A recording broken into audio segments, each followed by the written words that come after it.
Chapter 259. Coo. Coo coo coo. Coo coo. The weak chicken let out a shrill cry and flapped its short wings as it ran toward the front of the garden. Its two slender ankles might look extremely thin, but it ran especially fast. Xiao Mu didn't manage to pounce on him. Instead, she rolled into the flower bed. When she jumped out of the flower bed with a head full of flowers and grass, Xiao Mu was stunned. Xiao Zhongbang, second Uncle Xiao, Xiaoyao, Xiao Hu, and the others, who rushed over upon hearing the commotion, were stupefied. "Don't run, you weak chicken. Today, I'll slaughter you for second uncle's dishes." Our dear Xiao Mu raised the knife in her hand and rushed past them. She ran so fast that she didn't even notice that one of her shoes had fallen off. Xiao Zhongbang.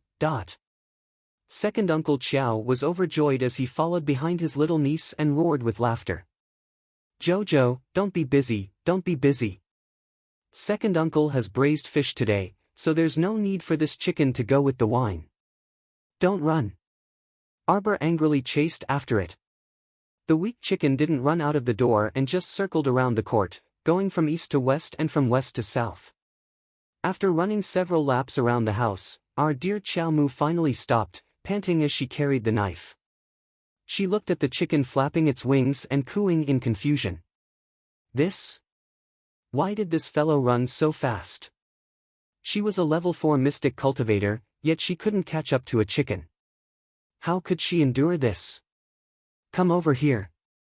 Weak chicken." Coo. The weak chicken spread its wings and arrogantly raised its slender neck, looking like it was saying, "I won't go over." Arbor reached out to beat its small waist and angrily rolled up its small sleeves. "Come over here. Are you coming over or not? If you don't come over, then don't come over for the rest of your life." Xiao Zhongbang was about to die of laughter for his daughter. She herself had never seen this child angrily berate the weak chicken, so it was extremely hilarious. Coo. The weak chicken bounced its slender ankles and ran to the child's side with a coo, coo, coo. Kid punched the chicken's head, and the weak chicken's feathers stood up with a coo sound, looking like it was about to explode. Infuriating. Darling Xiao took out 2 summoning talismans from her pocket. Damn it, she didn't believe it. She wanted to summon 2 more times to see if this random summon could summon something more reliable. He continued to use 2 summoning talismans. Arbor stood in front of the small flower bed and looked around for a long time. Ha! Why is there nothing? It was indeed a deceptive talisman. At this time, Newbie raised its slender claws. Arbor glanced at its claws and saw a small golden engraving of the word summon. Immediately, a basin of cold water was poured from head to toe. Her little face instantly turned black with anger. She grabbed the chicken by the neck and said angrily, "You rascal, don't tell me you want to tell me. I summoned it 3 times in a row, and it all happened to you. Doesn't that mean?" She had summoned this weakling 3 times in a row. This weak chicken had to stay by her side for at least 3 days. Ah! The weak chicken very sensibly nodded its head, and then the child kicked it into the flower bed. During dinner, Kid's entire body was shrouded in a layer of low pressure. Xiao Zhongbang and second Uncle Xiao wanted to laugh, but they could only restrain themselves and try not to make a sound. They held their bowls and lowered their heads, their shoulders trembling slightly. That weak chicken strongly wanted to be brought to the table and even had Xiaoyao bring a wide stool to sit next to Kid. The chicken gracefully nodded its head and pecked at the rice grains on the plate. Xiao Hu was just about to open his mouth and laugh when Xiaoyao reached out and covered his mouth. Darling Xiao looked up at Xiao Hu and snorted. She fiddled with the rice in her bowl with her chopsticks and angrily dug at it. "I'm done eating. I'm going to see Mother." She planned to leave tomorrow afternoon, and she wanted to say goodbye to her mother before leaving. Chapter 260. Mom, don't cry. Didn't we already agree on this before? I'm returning to the sect to cultivate, so there's not much danger. It's just that it might take a bit longer. Arbor held Wei Zichin's hand and comforted her. Mom, don't worry. I'll take good care of myself. I'll definitely guarantee that Yuan will be chubby and won't be missing a piece of meat when I get home. Wei Ziqing didn't know whether to laugh or cry as she looked at her daughter and sighed. Her daughter had mentioned this to them before, but she always thought that her daughter would at least attend Xiao Sen's one-month-old celebration before leaving. She didn't expect her daughter to leave so soon. Separation was imminent, and as a mother, she didn't feel good.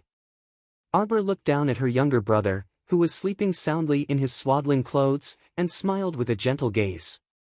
Chow chow, let your father send you on a journey tomorrow. Mom. Arbor swayed Wei Ziqing's sleeve. There's no need for Dad to send me off. Did you forget that I have Ao Yi, this great mystic cultivator, by my side?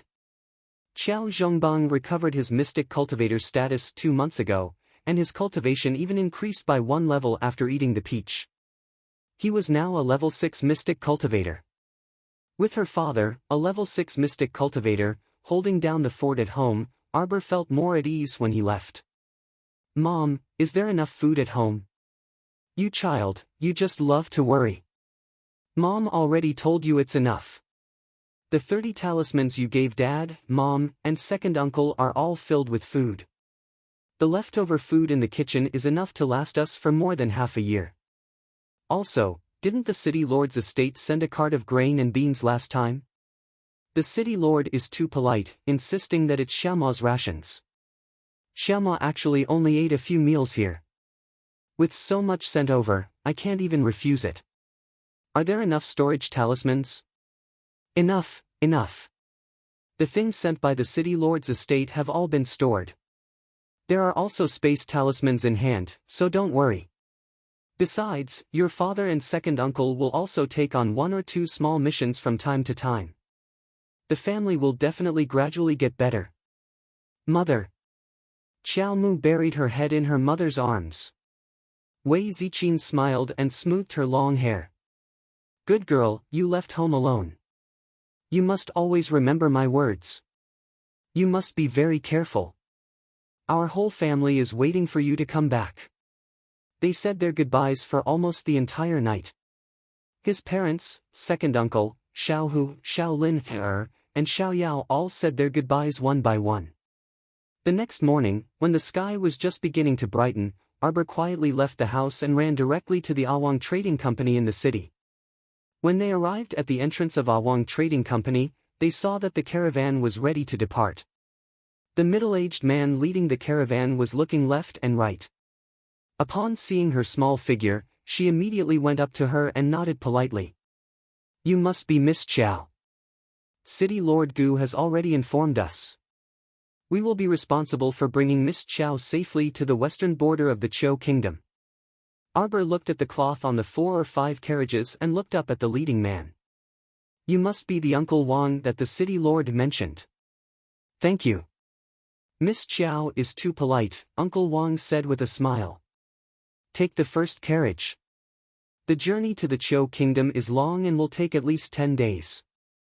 It might be a bit bumpy along the way. Thank you for your trouble.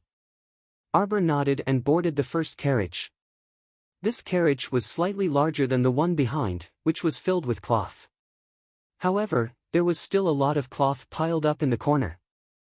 Arbor leaned against the side of the carriage and ignored the astonished gazes of the coachman. When the coachman cracked his whip and the carriage wheels started rolling, she couldn't help but reach out to gently lift a corner of the curtain. She looked longingly in the direction of Pear Blossom Alley. At that moment, she really didn't know that after she left, so many years had passed and that the world was vast and boundless. Chapter 261. The main purpose of Awang Trading Company's trip was to visit the young miss who had married off to the distant Zhou Kingdom. Exchanging 4 carriages of cloth for food with a certain merchant association in Zhou Kingdom was secondary. Arbor didn't ask about anything else. To put it bluntly, she just wanted to hitch a ride and follow the trading company's caravan to the Zhou Kingdom. Then, she would think of a way to rush to the Great Snow Mountain outside Five Moon City. The caravan traveled day and slept at night, eating very arduously. Normally, they only ate bean porridge or mixed grain rice once a day. Rice and vegetables were out of the question. If it happened in other people's homes, they would have been beaten to death by the adults long ago for their extravagant behavior of using rice to exchange for this and that all day. There were a total of 5 workers in the caravan, plus Uncle Wong's group of 6. When night fell and they missed their lodging, they set up their tents and sat together to eat a bowl of warm bean porridge. Everyone only had a small bowl, not even half a bowl more than that. Arbor actually didn't plan on sharing the pitifully small pot of bean porridge with them, but Uncle Wong always called her over every time it was time to eat. The little stoic didn't talk much, so she basically had nothing to say when she ate with everyone. If it weren't for a chatterbox in the caravan chatting her all day long, this little stoic could stay silent all day and night. That chatterbox young man was called Monkey. He was 15 or 16 years old and was especially talkative. After a few days of interaction, Monkey didn't find out anything about Darling Chow's situation. Instead, he told her everything about everyone in the caravan. He even told Darling Chow the little secret of their trading company's eldest miss marrying off to the distant Chou kingdom. Thanks to him, not only did Darling Chow know that the trading company's miss had eloped with someone to the Chou kingdom, but she also knew that she wasn't doing too well right now. The trading company's trip was said to be to visit the miss, but in reality, they wanted to bring the miss back as much as possible. After all, compared to the stability of the Mo kingdom, a small border country like the Chou kingdom had much more difficult days, especially during this unusual period. However, this had nothing to do with Arbor, and she didn't have the leisure to care about it. The West is a mess. Wars break out every day and fights every year. There are endless disputes. Monkey drank a mouthful of porridge and smacked his lips as he said, "Little Chow, why did a child like you travel such a long distance to the Chou kingdom?" Uncle Wong lightly kicked Monkey. "You talk too much. Why does Miss Chow need to report to you?" All right, hurry up and finish eating and go to sleep. We still have to leave early tomorrow morning." "Oh, look, are my eyes playing tricks on me? Why does it look like a chicken is squatting under the tree?"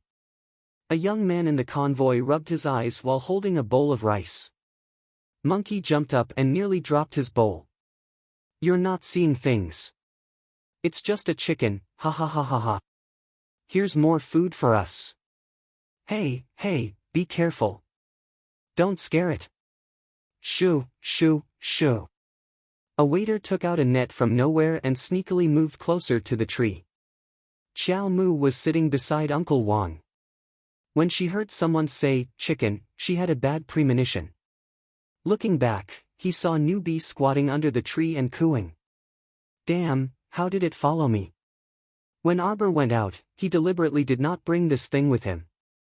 He wanted to leave it at home, but it naturally disappeared after 3 days. Who would have thought that it would follow them here? And the problem was it had been more than 4 days since she left. She had only used 3 summoning talismans. 1 talisman lasted for a day, so 3 talismans would allow it to stay by her side for 3 days. Why? It still existed. Ah! Chapter 262. Cuckoo. Weak Chicken vigilantly flapped its short wings as it watched the 3 humans who were trying to outflank the tree. Did they think that it couldn't tell that the 3 words, "my food," were written greedily in these 3 humans' eyes? Arbor facepalmed and speechlessly turned its small face away. She didn't need to look to foresee Monkey's 3 lamentable fates. Even she, a level 4 mystic cultivator, couldn't catch up to Weak Chicken, so those 3 fellows could forget about it. Ah, cuckoo! Clack! Weak Chicken suddenly jumped up as if its feathers were standing on end. It flapped its wings and dashed away, its long and slender claws practically as fast as lightning. A whirlwind blew past the 3 dumbstruck workers. Fuck! Was this the speed that a chicken could exhibit? The 3 workers turned around in unison, and one of them quickly walked forward with a net to catch Weak Chicken on the ground. Weak Chicken flapped its small wings and kicked the worker in the net with its long and slender claws. Don't be fooled by its slender and long claws. When it kicked the worker's back, it sent him, who was so big, flying into the air. A big horse fell to the ground, and before he could react, his head was stomped by 2 chicken feet. Bam, bam, bam, bam. Weak Chicken flapped its wings and fiercely beat the worker's head. Darling Chow covered her eyes with one hand, practically unable to continue watching. Uncle Wong hastily jumped up and waved at the 3 workers, anxiously saying, come back, hurry and come back. How was this a freaking meat chicken to add to the meal? This was simply a violent beast. Monkey hastily ran forward with another person and dragged the pitiful person under the chicken's claws back with a mop. Along the way, the person was forcefully slapped by the chicken's wings several times, and the left side of his face was red and swollen. Cuckoo! Weak Chicken suddenly spread its wings at the crowd. Arbor's expression changed slightly, and she pushed aside a worker who was standing next to her. She roared at everyone, hurry and get out of the way. Everyone rolled and crawled in all directions. A water pillar, like a rainbow piercing through the moon, slid past the monkey with a whoosh and pierced through the old tree behind him, leaving behind a bowl-sized hole in the middle of the tree. The water column rushed past, and in less than a second, the tree split into pieces with a bang. The top half of the giant tree fell down and smashed towards the tents. There was a loud boom, and the entire ground trembled a few times. Chow Moo's small face instantly turned pitch black after the tent she had set up was completely smashed. Get over here! Darling Chow roared in fury. The weak chicken shrunk its neck, but it still braced itself and flapped its short wings, running in front of the child. Who allowed you to follow me? The child was so angry that he picked up a tree branch thicker than his thigh and threw it at the weak chicken. Don't run, you dead chicken. Who told you to get into trouble? Who told you to do bad things? Uncle Wong was speechless. He thought back to when City Lord Gu greeted him and smiled meaningfully at him. Don't be fooled by Miss Chow's young age. You don't need to worry about anything on this journey. Now that he saw the little girl pick up such a thick tree branch effortlessly, Uncle Wong finally believed City Lord Gu's words. Clack! Cuckoo! The weak chicken flapped its wings vigorously, flying up and down in one moment. It jumped onto the monkey's head, scaring him to the ground. The next moment, it jumped onto the carriage and cooed on the roof. In the end, Darling Chow was exhausted from the chase. Her little face flushed red, and she glared fiercely at the chicken. You! Hurry and disappear. The weak chicken sensibly raised a chicken claw in front of her. The golden summon character was engraved on it, and it sparkled in the night. Chapter 263. Bao Bao is so angry. God is too deceitful. After the talisman effect ended, no matter what kind of beast it was, whether it was an ordinary beast, a high-level mystical beast, or even a demonic beast, or even a demonic plant, any summoned creature should have disappeared along with the end of the time. Why didn't this chicken scram? The last time she summoned it, it only existed for a day and then scrammed. And this time, even if she used 3 summoning talismans, it only corresponded to 3 days. The talisman effect should have ended 3 days ago. Why didn't it scram? Little Chow Moo was exhausted as she slumped on the mattress in the carriage. She didn't even want to look at a certain chicken that was also slumped beside her with its claws curled up. Master, little master, what's this chicken's name? Usually, Arbor rarely let the little golem out in front of others to avoid that chatterbox monkey asking questions. She wasn't a talkative person. Only when everyone returned to their tents to sleep did little Chow Moo let it out for a while. Seeing that little master was so tired that she didn't want to bother with it, the golem continued to make its presence known. Master, master, I'm called Big Bao. Is this chicken called Little Bao? Arbor crawled up from the mattress and reached out to hit the golem's head. Bah! Your whole family is called Little Bao. No! Your whole family isn't called Little Bao. Bao Bao was so angry. She shouldn't have talked to them. So long-winded, so annoying. So annoying. She might as well be alone and quiet. How can this chicken be called Little Bao? It has a body of blue feathers and is so ugly. I'll call it Daching in the future. No, what future? There was no future. Could it be that this thing couldn't disappear? The golem was secretly smug. So ugly. It's not as nice as Big Bao. Little Master definitely loves me the most. Sleep. Little Chow Mu was so angry that she slumped back onto the mattress. She covered herself with the blanket from head to toe and rolled to the side of the carriage to sleep angrily. The next day, Arbor didn't wake up until the carriage moved slightly. She didn't think that she could sleep well after a night of anger. Her little head poked out of the blanket and met the eyes of that damn chicken. Why haven't you disappeared? This should be the 6th day. Little Chow Mu pointed at the chicken with a strange look in her eyes. Coo! Weak little chicken raised its paw and pretended to show the word its summon. I don't want to see it. The child covered his eyes with one hand and suddenly jumped up from the carriage. His head hit the carriage with a dong sound, and he was in so much pain that tears were about to flow out. Little Master, Little Master, Little Master, does it hurt? The golem shouted as it circled around her feet. Miss Little Chow Mu. Hearing the commotion, Uncle Wang urged his horse to gallop to the side of the carriage. We have to leave the Mo Kingdom's borders before sunset. Let's continue on our way. Chow Mu rubbed her small head and glared fiercely at the cowering weakling. Was it because she had used 3 summoning talismans in a row that the talisman's power and time did not match? This thought would eventually disappear after 4 days. Chow Mu looked oddly at the weak chicken that had persisted for so many days without disappearing. She finally understood something.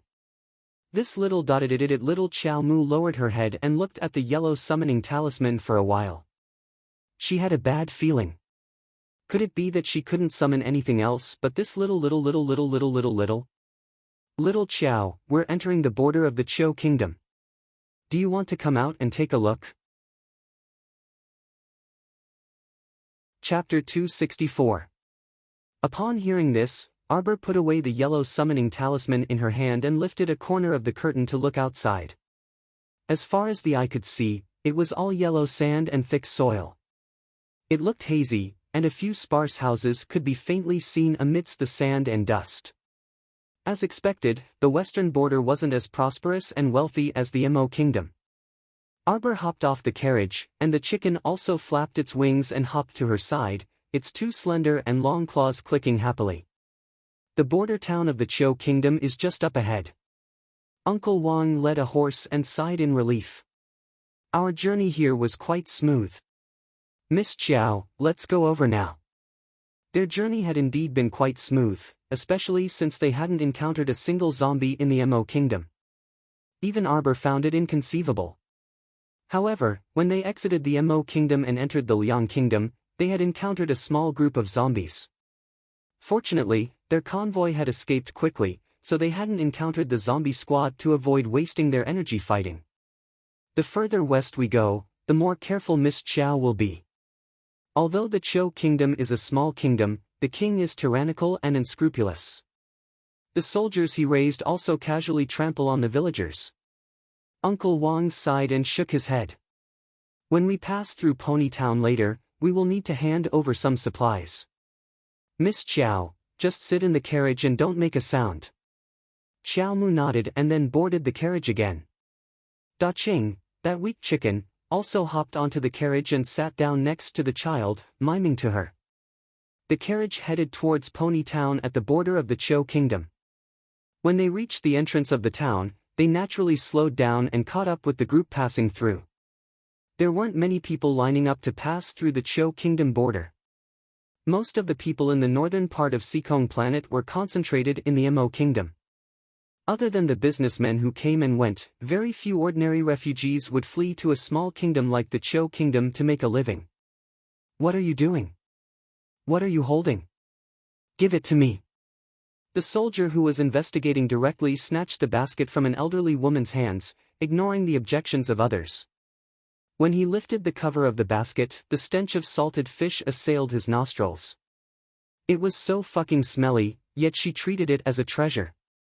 The soldier was so angry that he threw the basket to the ground. The old woman cried as she squatted down to pick up the salted fish that had rolled into the dust. The Cho soldiers kicked her impatiently and she rolled to the side. Scram! Line up properly, what are you looking at? The soldier's gaze landed on Uncle Wong's convoy, and a trace of greed flashed in his eyes. Come over here. The motorcade was coming. What are you transporting? Uncle Wong smiled as he handed over a small bag of beans. He whispered into the soldier's ear, "Little brother, we are a trading company from the Mo Kingdom. We have an agreement with your country's Duanmu trade union to exchange goods. This is the exchange document between the two countries, as well as the certificate from Duanmu trade union." The soldier glanced at Uncle Wong and took the documents from him. He did not dare to make things difficult for him.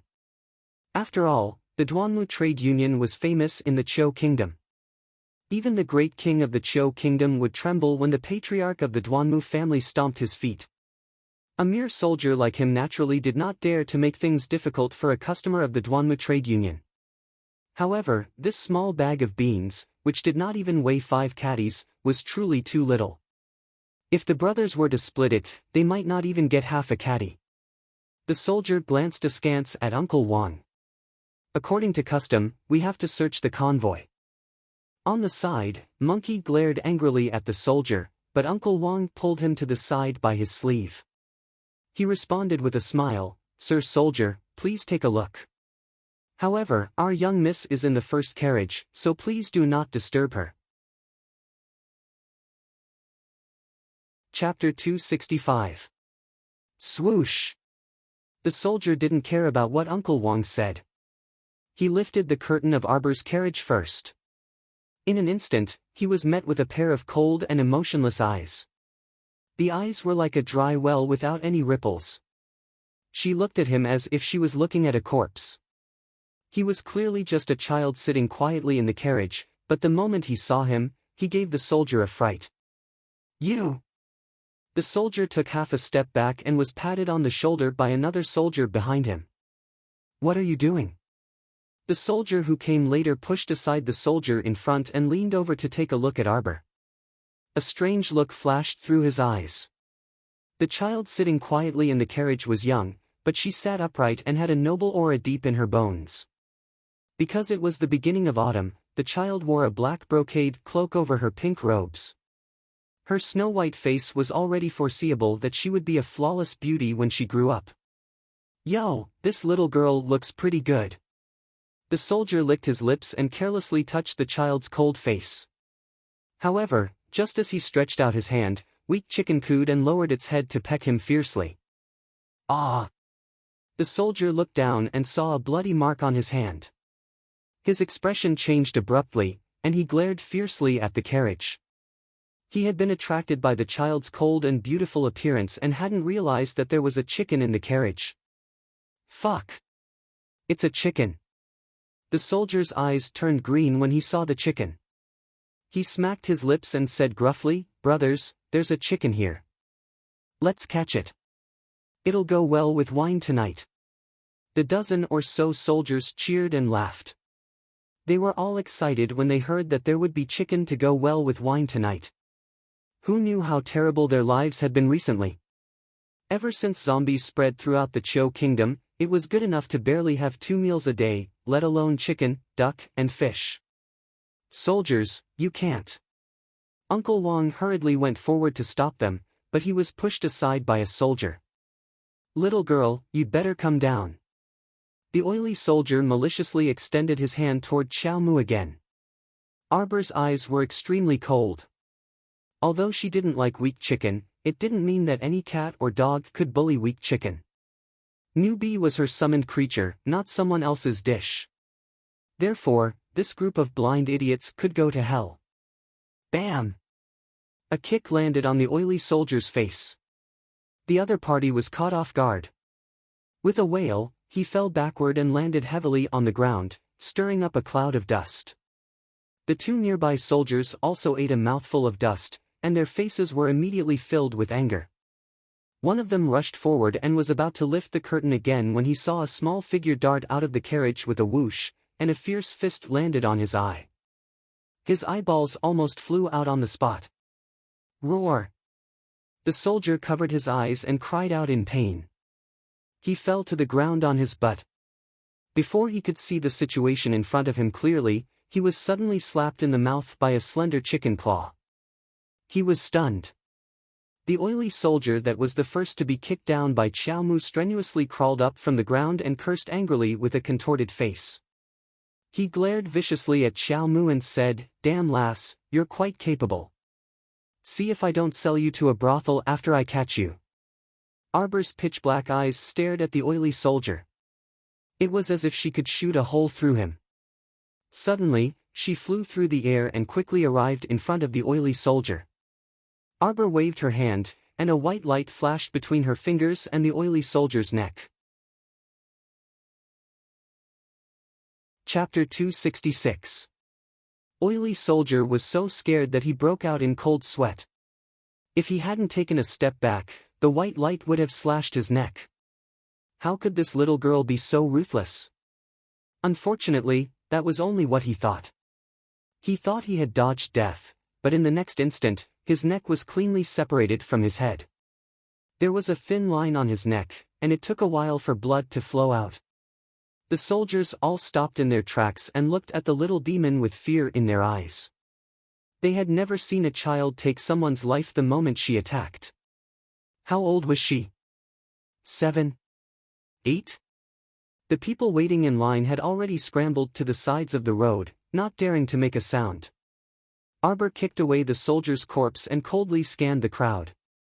In the past, you've sold many little girls to places like the one he mentioned, right? He really did kick. It was as if he had kicked a pile of trash instead of a person. More than a dozen show soldiers were trembling in fear in front of a little girl. This was something they had not expected and could not have imagined. These people had dominated Ponytown for a long time.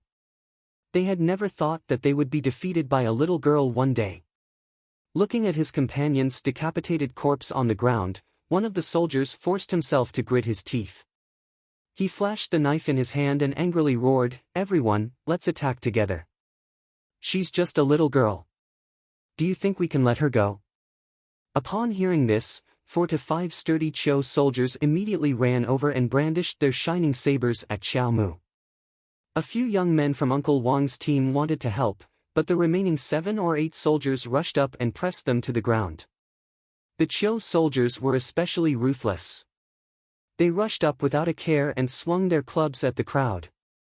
Not only did they injure the young men in the convoy, but they also injured the trembling commoners who were squatting on the side. An old man was too slow in retracting his leg and was hit. His leg bone immediately cracked, and he let out a pitiful cry. Arbor's eyes flashed with anger. He sneered, "You can't wait to die."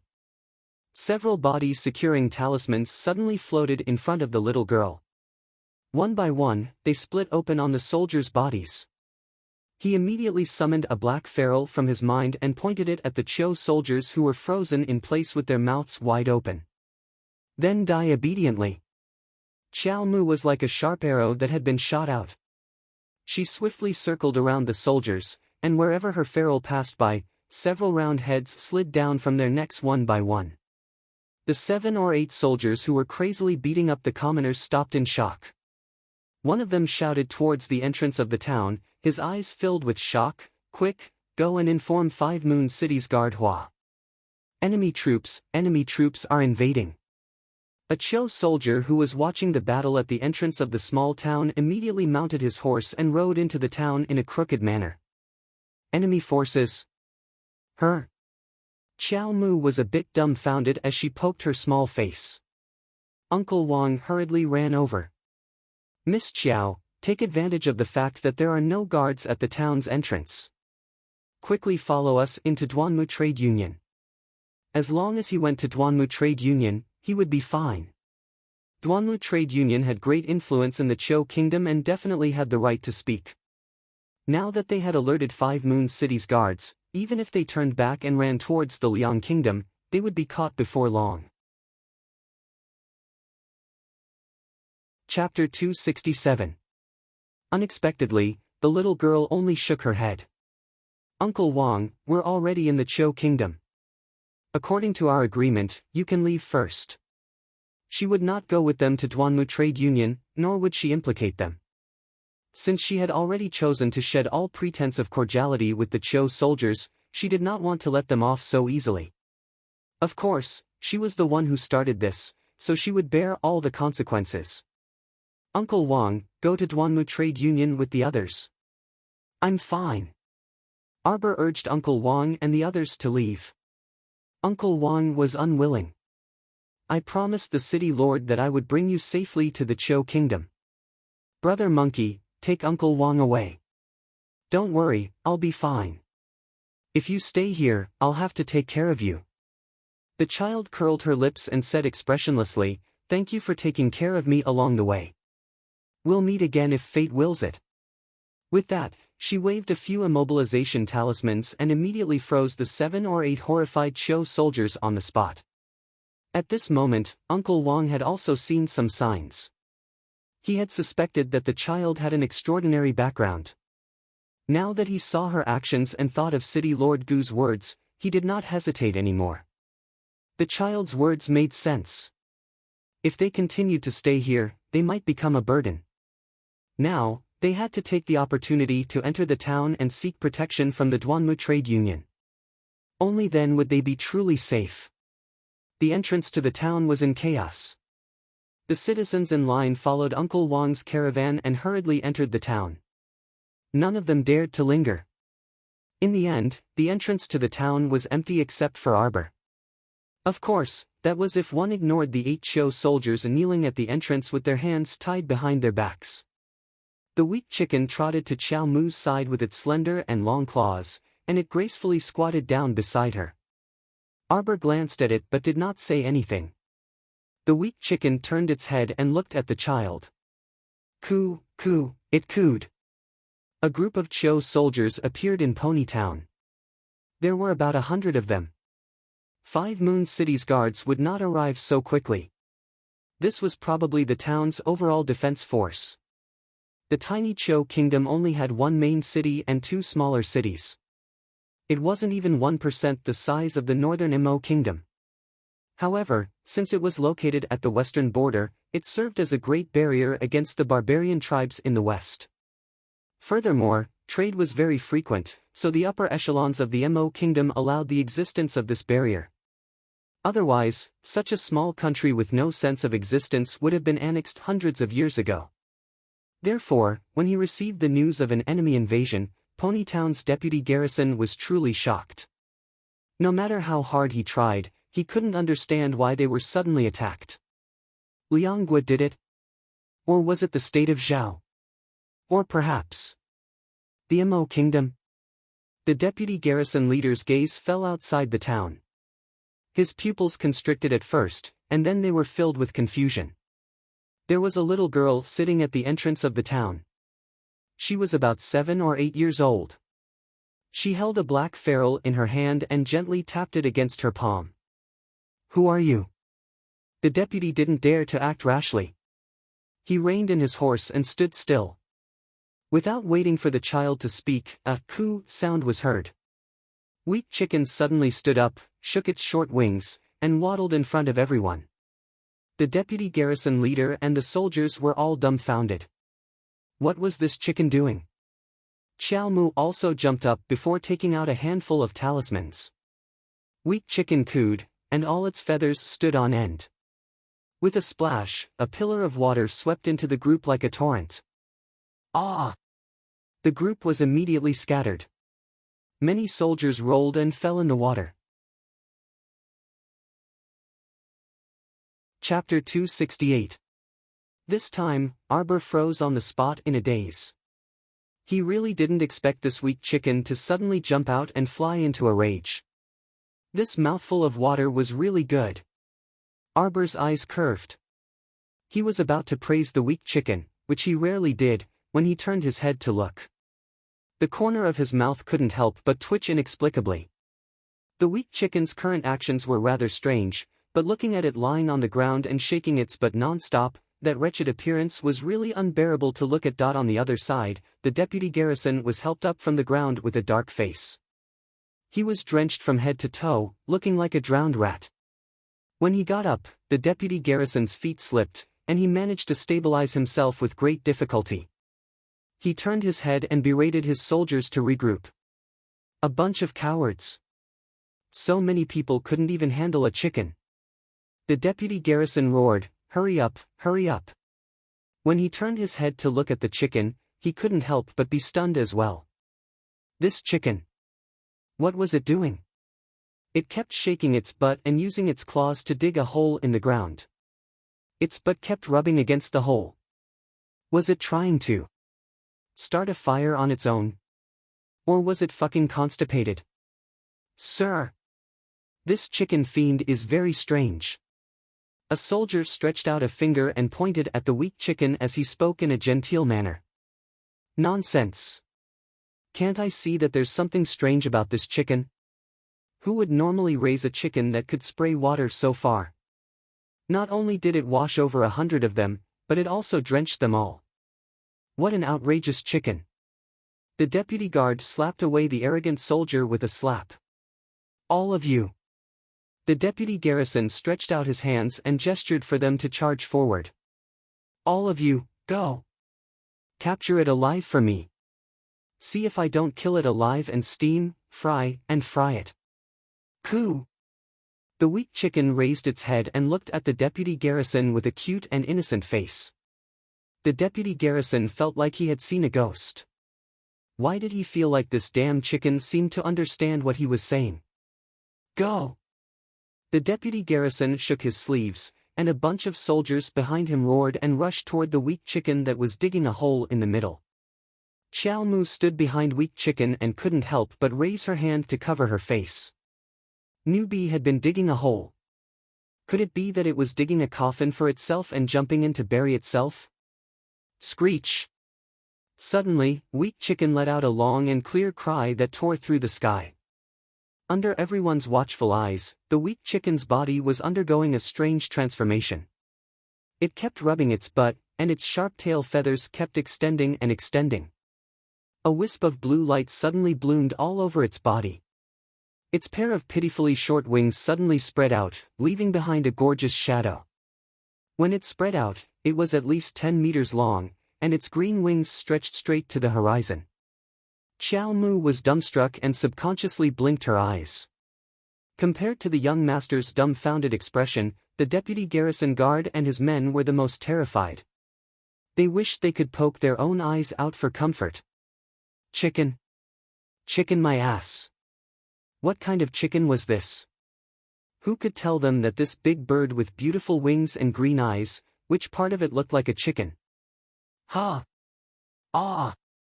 If slapping themselves 3 times could make them think that everything in front of them was a dream, they would be more than happy to slap themselves in the face. SS Sir, TTT this is a divine bird, right? Do I need you to spout nonsense? This isn't a chicken, anyone can tell. Screech, the green bird flapped its super huge wings and suddenly rushed into the air, circling above everyone. The deputy garrison guard was so scared that he fell on his butt, his old face dark. Chapter 269. Shriek. The cyan bird shrieked, and its circling figure abruptly swooped down from the sky. The deputy guard was so frightened that his face turned pale, and he scrambled to run backward. Run, run. Whoosh! Whoosh whoosh whoosh. Heavy rain suddenly poured down from the sky. The scary thing was that the rainwater turned into ice cubes of various sizes halfway through and smashed into the heads of the Chou soldiers running for their lives. Ah! Ah! Fuck, fuck! The soldiers who were hit all fell to the ground with their heads broken and bleeding. They cried bitterly as they scrambled away. Some of the more timid ones were so frightened that they fell to the ground and foamed at the mouth. Shriek! While the cyan bird was attacking the crowd, a large group of soldiers led by 5 Moon Town's Guard Hua swiftly ran toward the town's entrance. From afar, Guard Hua and his group saw the large cyan bird circling in the sky. Its wings almost covered the entire sky. Its body was so huge that it caused the hearts of Guard Hua and the others to skip a beat. Did some nearby kingdom bring a large group of mystic cultivators and mystic beasts to attack? Release the arrows! Guard Hua roared. He raised his hand, and the thousands of soldiers below raised their bows and shields and lined up in formation. Ao Ye's expression changed, and he suddenly appeared beside the little girl. He pursed his lips and called out. In an instant, dozens of black figures rushed over and landed behind Ao Ye.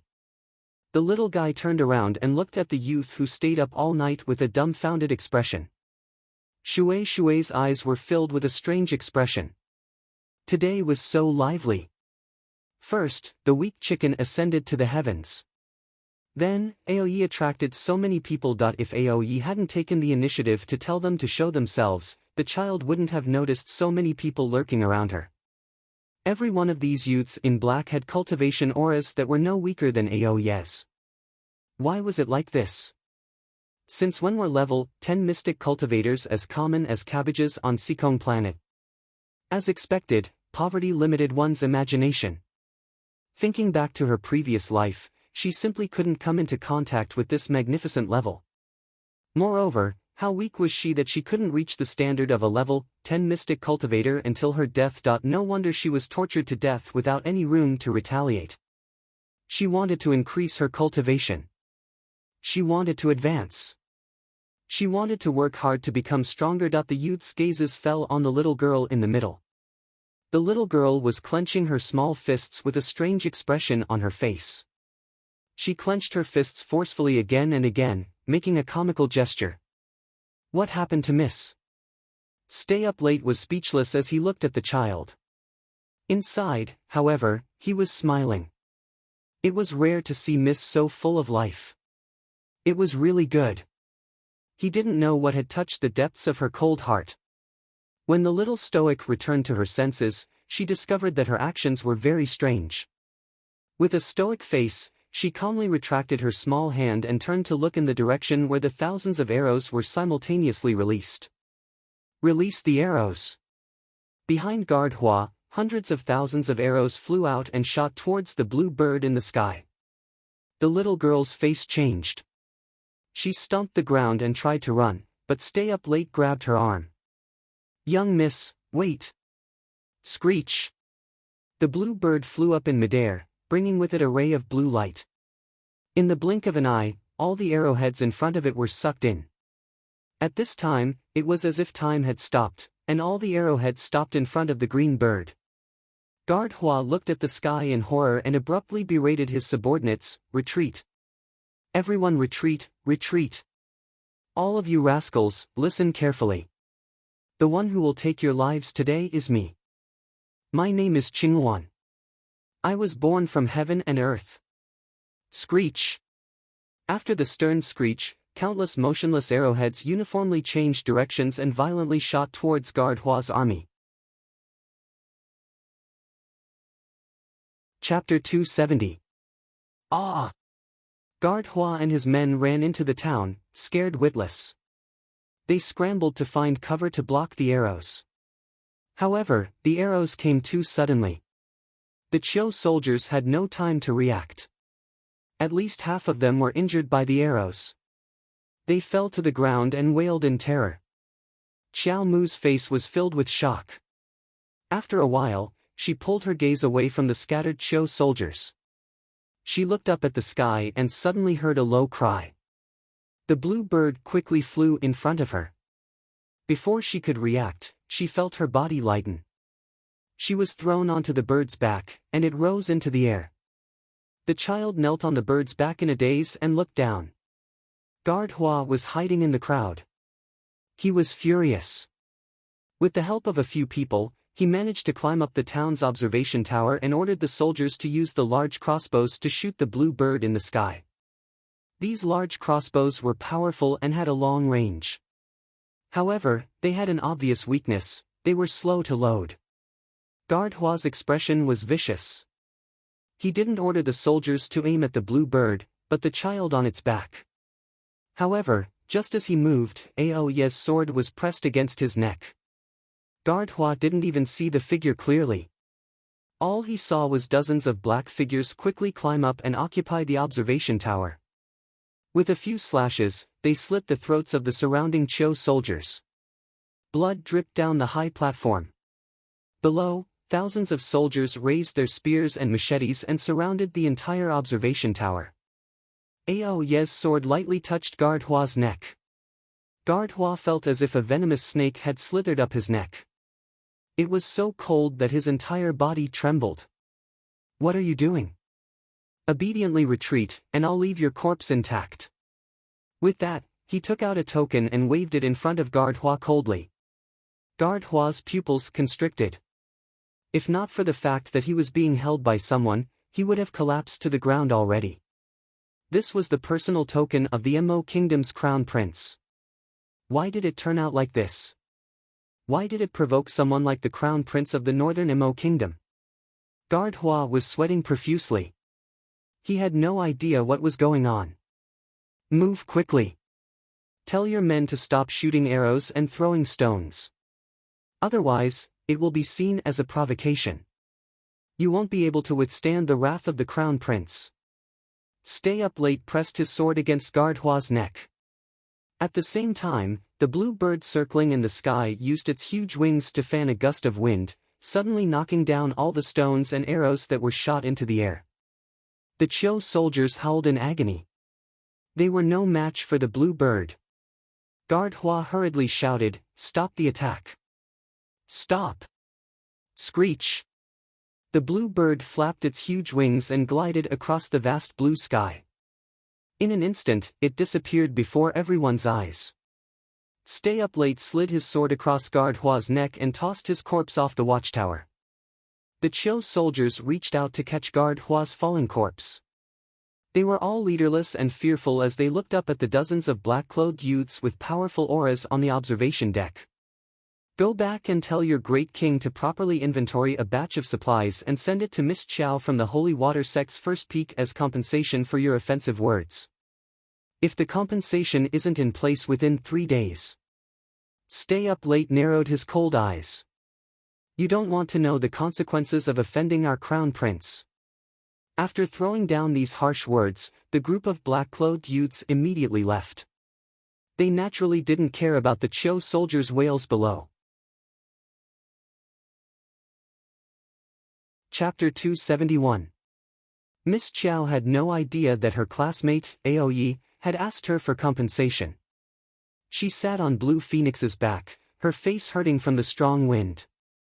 Then, he activated the eggshell defensive barrier, blocking out the wind that was blowing against his face. Xiao Mu pursed her lips and knelt on Blue Phoenix's back with a serious expression. She placed her hands on her knees and sat upright. Although Blue Phoenix's flying speed was astonishing, it was very stable. It flew out of Cho's largest city, Five Moon City, in a flash. It retracted its wings and landed outside the city.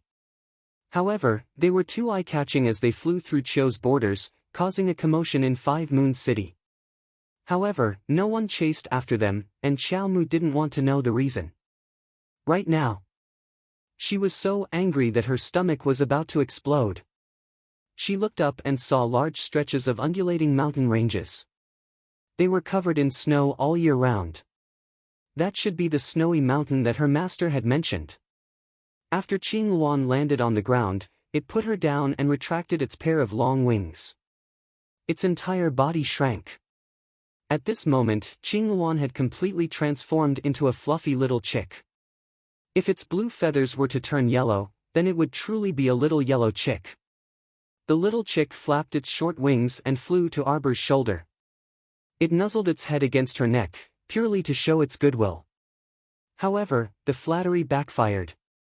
Arbor immediately punched Weak Chick. Her face darkened as she chased after Weak Chick, who was flapping its wings wildly. "I'll beat you to death." Xiao Mu angrily chased after it and gave it a good beating. Newbie was so scared that it cooed and kept flapping its little wings to run away pitifully. "Come here." This damn chick still dared to pretend to be weak and cute. She would beat it to death. Hee, it had just defeated so many people, and now it was still pretending. Why didn't it ascend to heaven? No, it had already ascended to heaven. Coo!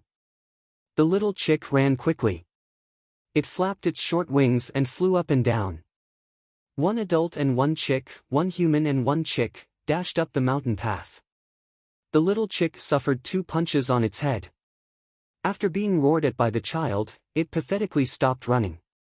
It folded its wings and curled up on a rock, lowering its head to admit its guilt. The child who had been chasing after them had a flushed face and was panting heavily. You! Master, why did you hit me? Little chick asked with a face full of confusion. I really don't understand Master's world. He thought that if he revealed his true form and revealed his strength, Master would definitely like him. However, the reality was so spicy that it made people sad. Are you still going to pretend? The child scolded, and his little hands unconsciously went to his waist. He said angrily, if you don't pretend, you scammer. Do I need to be jolted on the road for more than 10 days? You should be able to fly there in a few hours. Coo? Little chick's face was filled with confusion. Fuck your sister. He obviously knew how to speak, yet he pretended not to understand. The kid was so angry that he grabbed a tree branch and swung it at the little chick. Coo! Coo! Little chick flew all the way up the mountain along the snowy white path. Coo! Little chick stopped, and Arbor also stopped. Many people had appeared on the mountain path ahead. They were lining up along the main mountain path. When Xiao Mu looked up, she could vaguely see a magnificent mountain gate. The 3 words, Holy Water Sect, were engraved on it. However, what was up with these people lining up? Chapter 272. Excuse me, uncle. Auntie. Sister-in-law. Hey! Hey! Excuse me, excuse me. Excuse me. The little fellow had short legs and a small body, so she was stuck in the sea of people. Seriously, it was almost impossible to fish her out. The adults who were patted all turned their heads and looked down. Only then did they see a scowling little girl running past their waists. This child. Stop. Child. Why are you cutting the line? Line up at the back. Right, line up. Don't think you can cut the line just because you're young. We've been lining up here for a long, long time. That's right, this child doesn't have any etiquette at all. Back, line up. Xiao Mu was immediately blocked by several aunties on the mountain path. She tilted her head and looked at the holy water sect in the distance. It was at least 1,000 steps away. Every step on the winding mountain path was packed with people of all ages. For some reason, the line was so long that she couldn't see the end of it. Speaking of which, why was she cutting the line when she was returning to her own sect? Xiao Mu took a step back and looked at the aunties and sisters-in-law blocking her way with wide eyes. She couldn't help but frown. Why are you lining up here? Hey!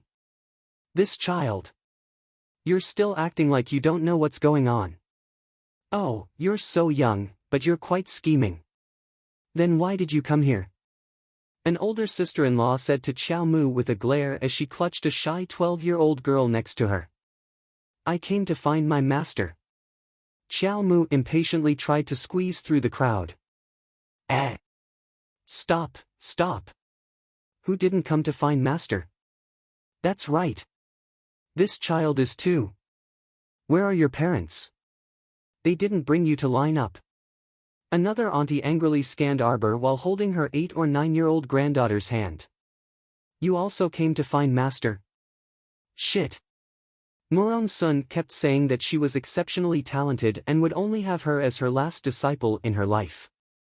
Murong Sun cried and begged to carry her back to the sect and even used that mystical treasured land to lure her back. What was going on now? So many people came to find her. She actually took in so many disciples. Big liar. Liar. My master took you in. That's impossible. These aunties didn't look like mystic cultivators. Why did master take them in? Bring her back to do laundry, cook, and mop the floor? What are you talking about? Didn't you also come for the Holy Water Sect's annual opening ceremony to accept disciples? At this moment, there were even more people surrounding her. All the older sisters-in-law reached out to block Qiao Mu's path. He surrounded a short child and scolded, "You're even calling him master. Who is your master?" "My master is First Peak's Murong Sun," the little stoic said seriously. "Pooh! Ha ha ha ha ha." The onlookers were actually laughing. Yo, this child, at such a young age, even knows about Peak Master Murong of the First Peak. This is too funny. Peak Master Murong hasn't accepted a personal disciple for so many years. He can't even come up with a better lie. That's right, that's right. It would be more believable if you told us that the second Peak's Peak Master Yang or the third Peak's Peak Master Lu is your master. Ahaha. The crowd burst into laughter as if they were watching a joke, and Arbor was speechless for a moment.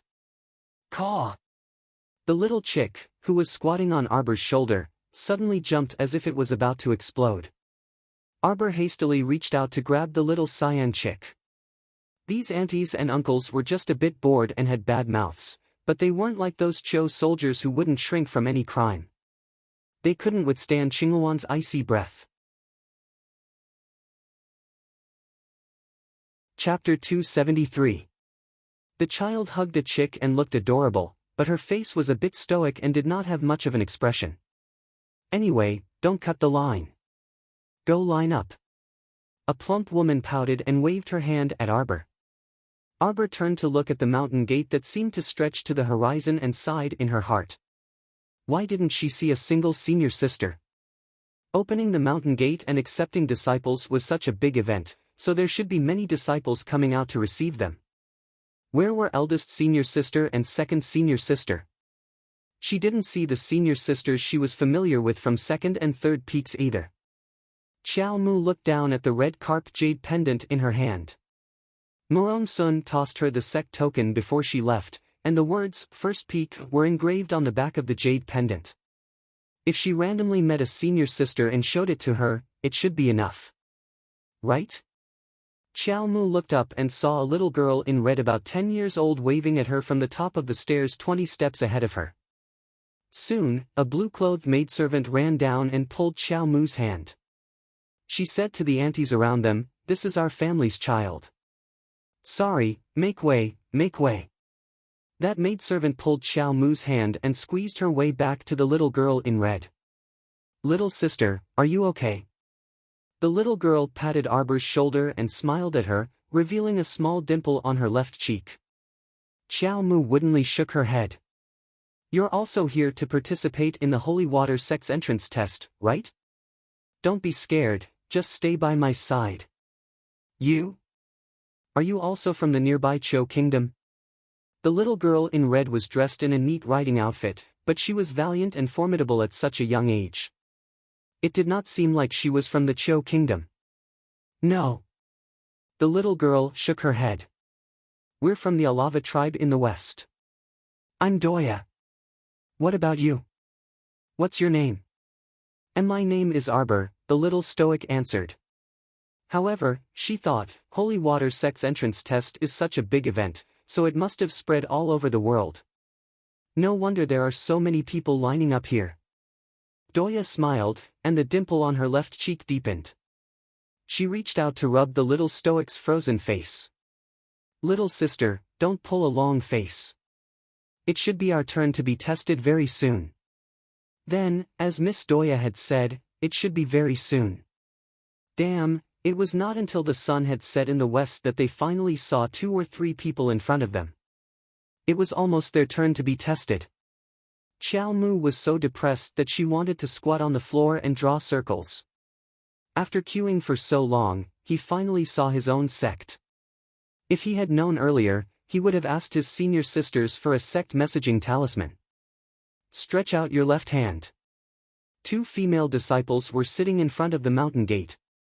They had set up a long table.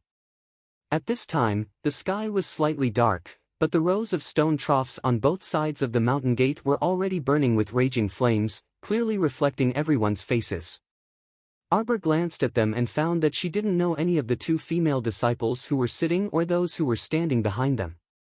But that was to be expected. The only holy water sect disciples she knew were the seventh fairy's daughters. They were the top disciples of their peaks, so they probably wouldn't do such a boring reception job. Darling Chow made up her mind to flash her identity token when she went up later. How could there be such a scam like returning to the sect? However, wasn't the holy water sect's test a bit too sloppy? The senior sister just now had a 9-year-old girl stretch out her hand and then poured a drop of water into her hand from a jade bottle. Several seconds later, she took back that drop of water and expressionlessly said, "You didn't pass." Next. Chapter 274. Several little girls who went up in succession failed and ran down while sobbing and covering their faces. Doya and Arbor looked at each other in bewilderment. Doya couldn't resist asking, "I wonder how that water droplet is tested. Why is it immediately tested after dripping a drop of water on it? Who the hell knew what kind of lousy test this was?" Xiao Mu's face was stoic, but she couldn't deny her disdain for her sect. Wasn't this a waste of time? Dripping a drop of water on each of them was considered a test. If this happened to her, she might not be able to pass this crazy test. Next. Doya suddenly gripped Arbor's small hand tightly. She took a deep breath and quickly walked up. A drop of water landed on Doya's left palm. A few seconds later, the water droplet actually rolled back and forth in Doya's palm, emitting a soft glow. This glow was held in Doya's palm as if she was holding a wisp of bright moonlight, illuminating her spotlessly white and flawless face. It was very beautiful. Xiao Mu dazedly stared at that glow. Whoa! This water droplet really had a bit of a name. Previously, no one reacted because that water droplet looked down on them.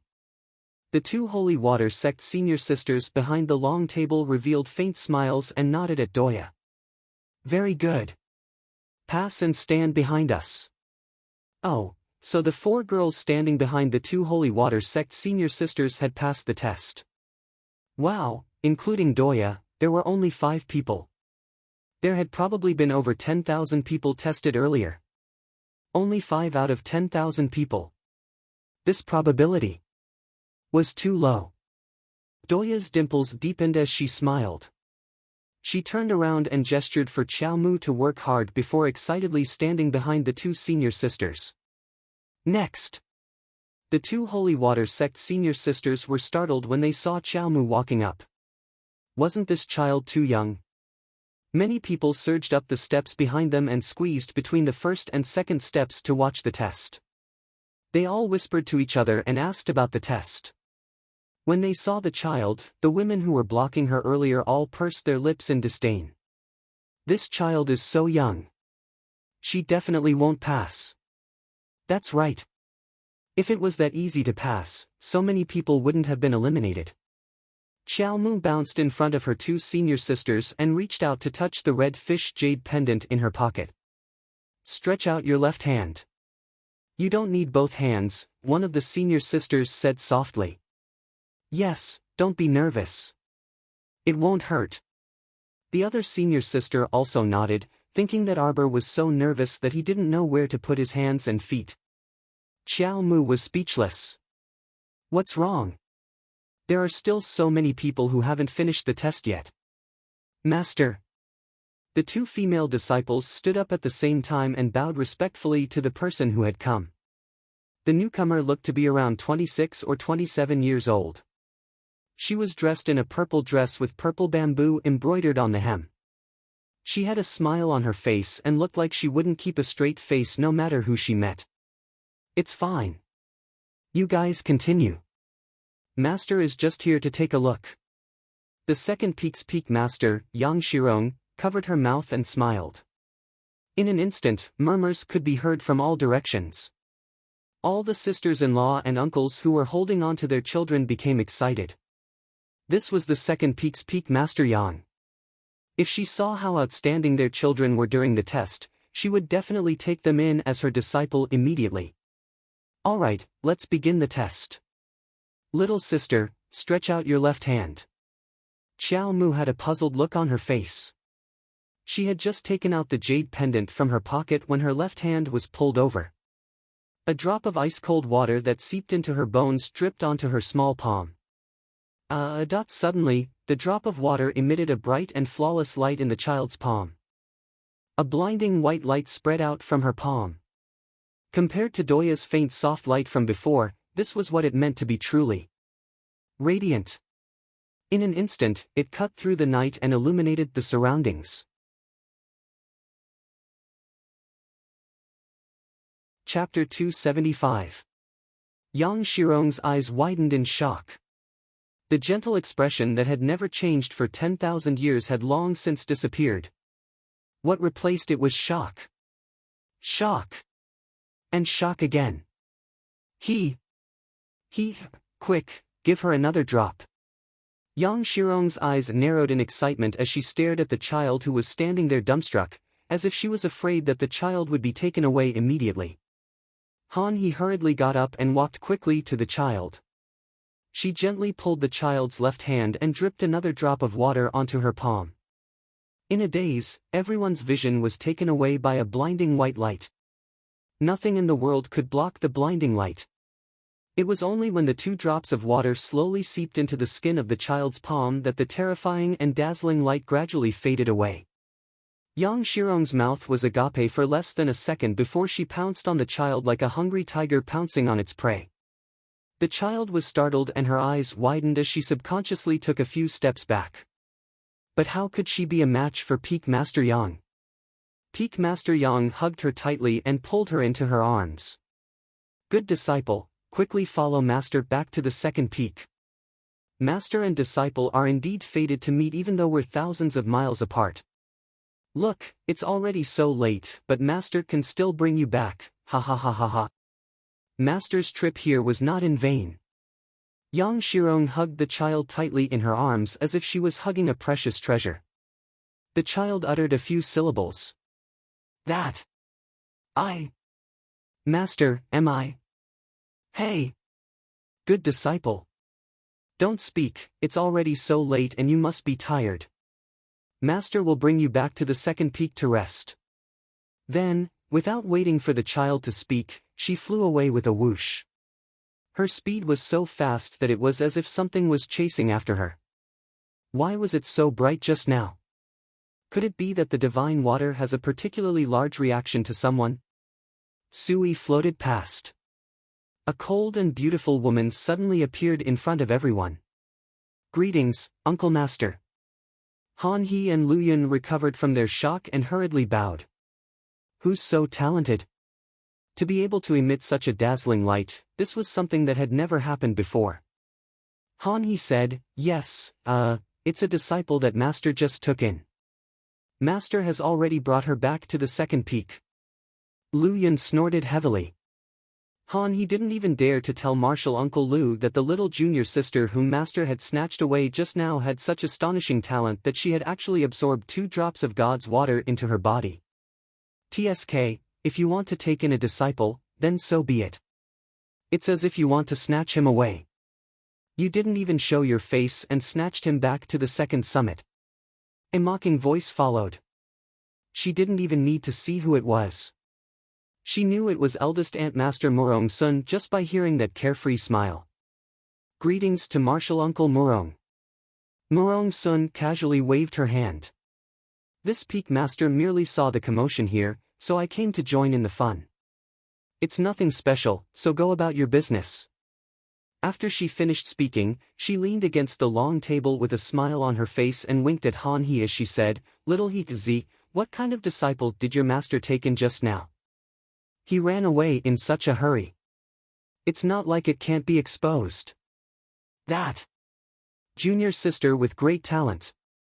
Murong Sun was displeased when she heard this. She snorted and turned her head away while waving her hand. No matter how talented she is, she's not as talented as my youngest disciple. Your master picked up a pretty good one and treated her like a treasure. In the future, I'll let her experience what it means to truly have outstanding talent and be as smart and adorable as snow. Chapter 276. Lu Yun abruptly harumphed and looked behind Han He. These are the ones who passed the test. Yes, Aunt Master. Lu Yun waved her hand at Doya and the short girl next to her. The two girls' faces flushed with excitement, and they immediately ran over. What are your names? Follow me back to Third Peak. Doya immediately smiled, revealing her deep dimples. She hastily nodded and said, Master, this disciple's name is Doya. This disciple's name is Zhang Yu.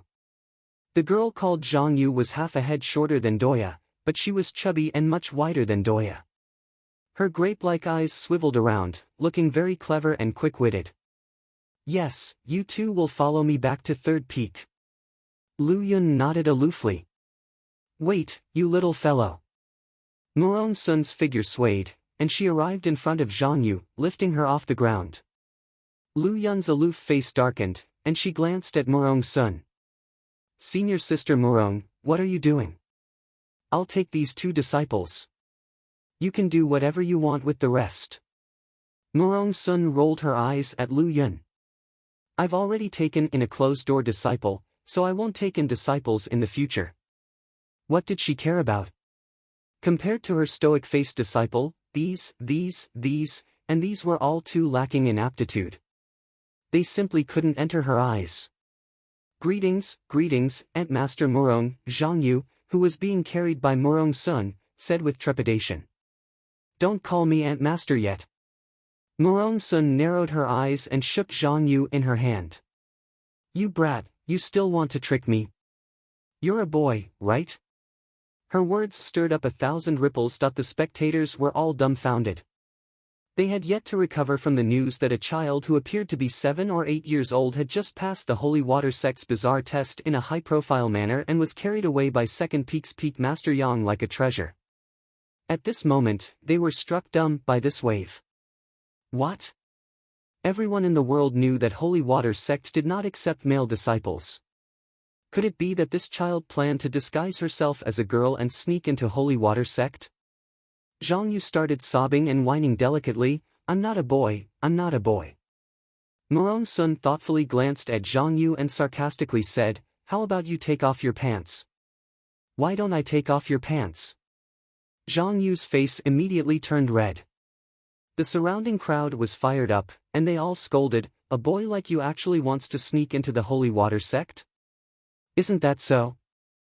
How did the adults in your family teach your children? How could they even think of something as ridiculous as cross-dressing? Isn't this taking up a slot?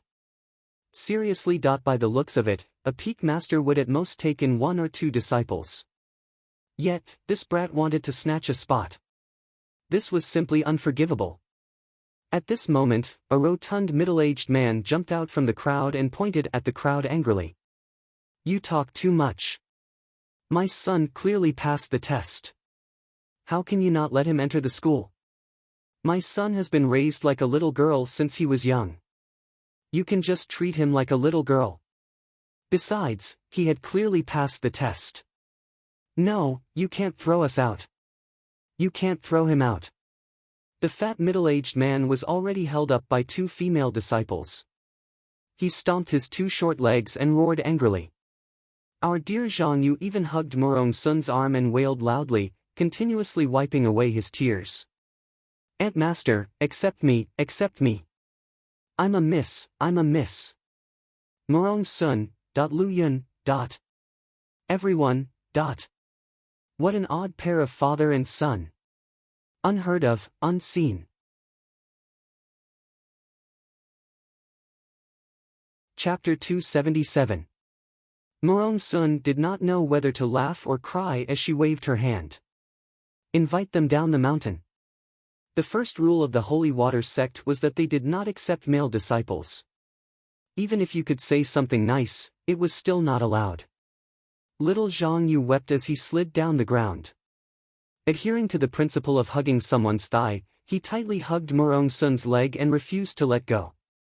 Aunt Master, take me in, Aunt Master. The little fellow thumped his chest and stomped his feet as he wailed. Morong Sun. How did this peak master meet such a weirdo like you? Third peak's peak master Lu's expression was a bit awkward. She hastily picked another little girl and led her back to third peak with Doya. Morong Sun glared at Lu Yun's fleeing figure and harumphed. She forcefully pulled that weirdo off of her. Why aren't you sending the father and son down the mountain yet? Morong Sun was not in the mood to continue watching the test, so she swiftly left this place in a flash. As expected, her disciple was the least annoying when it came to children. She liked them just looking at them.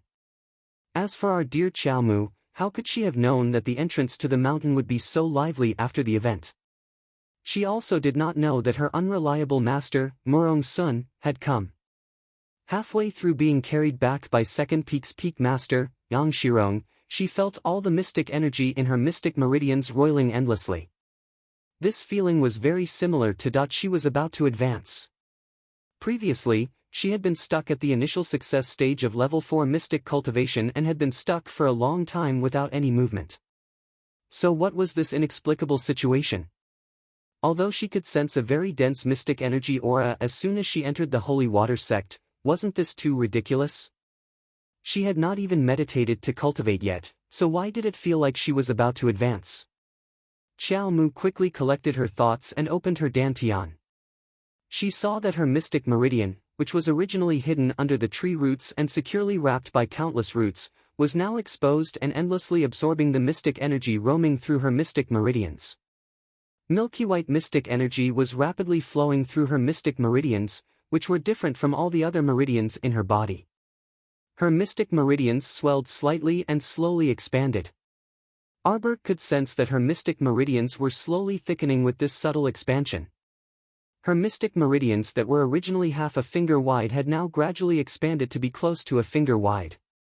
The widening of her profound veins meant that her profound veins would be able to accept even more profound energy, and her cultivation speed would definitely be much faster than before.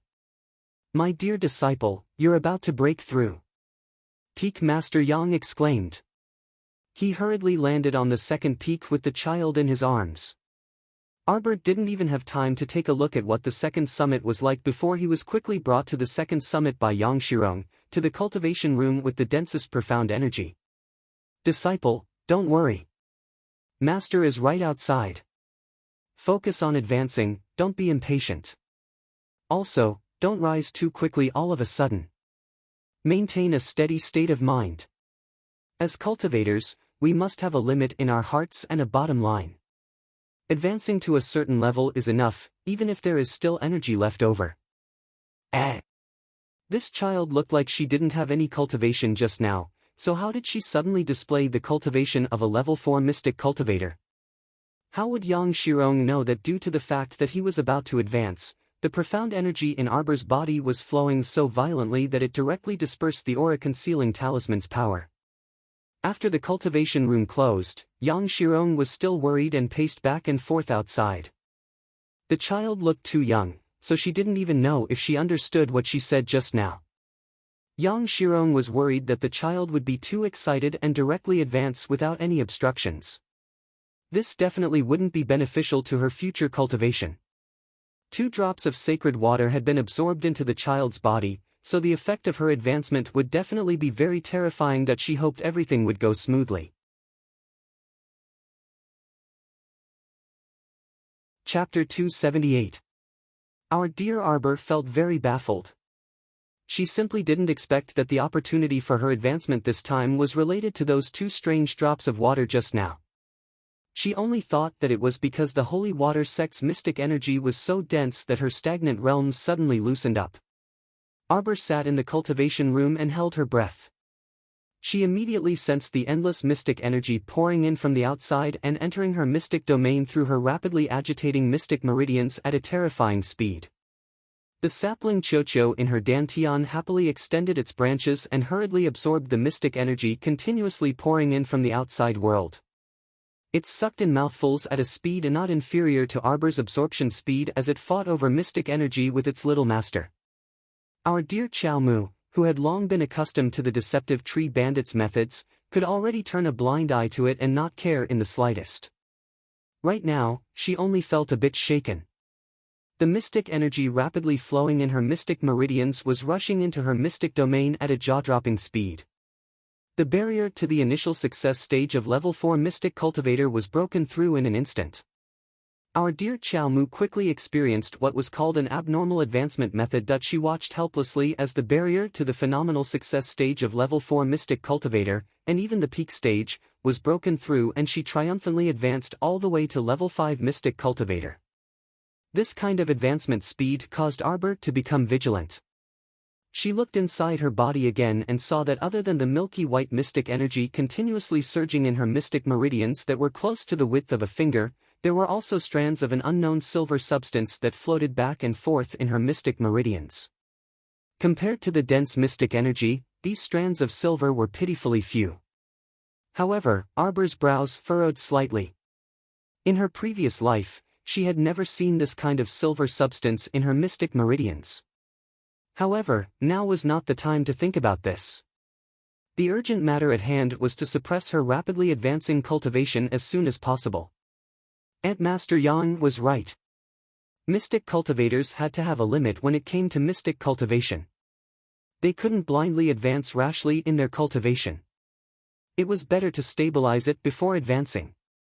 She had broken through from the initial success stage of level 4 Mystic Cultivator to the phenomenal success stage of level 5 Mystic Cultivator in one go. Her mystic energy increased explosively without any signs of slowing down. This truly was a bit flustered. After absorbing so much profound energy in one go, his entire profound veins, including his profound domain, could be said to have expanded to the extreme. If this continued, it would be very easy for him to explode and die. Furthermore, if one were to advance too quickly, it might cause one's own realm to become unstable, which would not be beneficial to one's future cultivation. However, she couldn't stop it. The momentum of her advancement was like a ferocious tiger released from its cage, charging all the way up. She was a peak level 5 Mystic Cultivator. The barrier to level 5 Mystic Cultivator had been completely broken.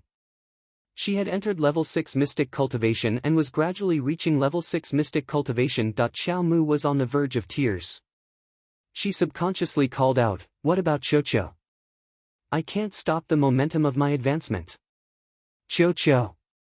This damn tree disappeared again. The sapling Cho-Cho was silent for a while and couldn't help but ask, "Master, what are you worried about? I've advanced so quickly and absorbed so much profound energy into my body, will I explode on the spot?" Cho-Cho. "Master, are you an idiot? Why do you always have some weird thoughts in your head? If you don't want to absorb the profound energy, just tell me, I can absorb all the profound energy. This much profound energy is enough for me to grow 2 leaves. Besides, why do you think your realm advanced by leaps and bounds? Is it the stimulation of the profound energy in the outside world? It's not. It's actually because you absorbed 2 drops of sacred water. Little Arbor.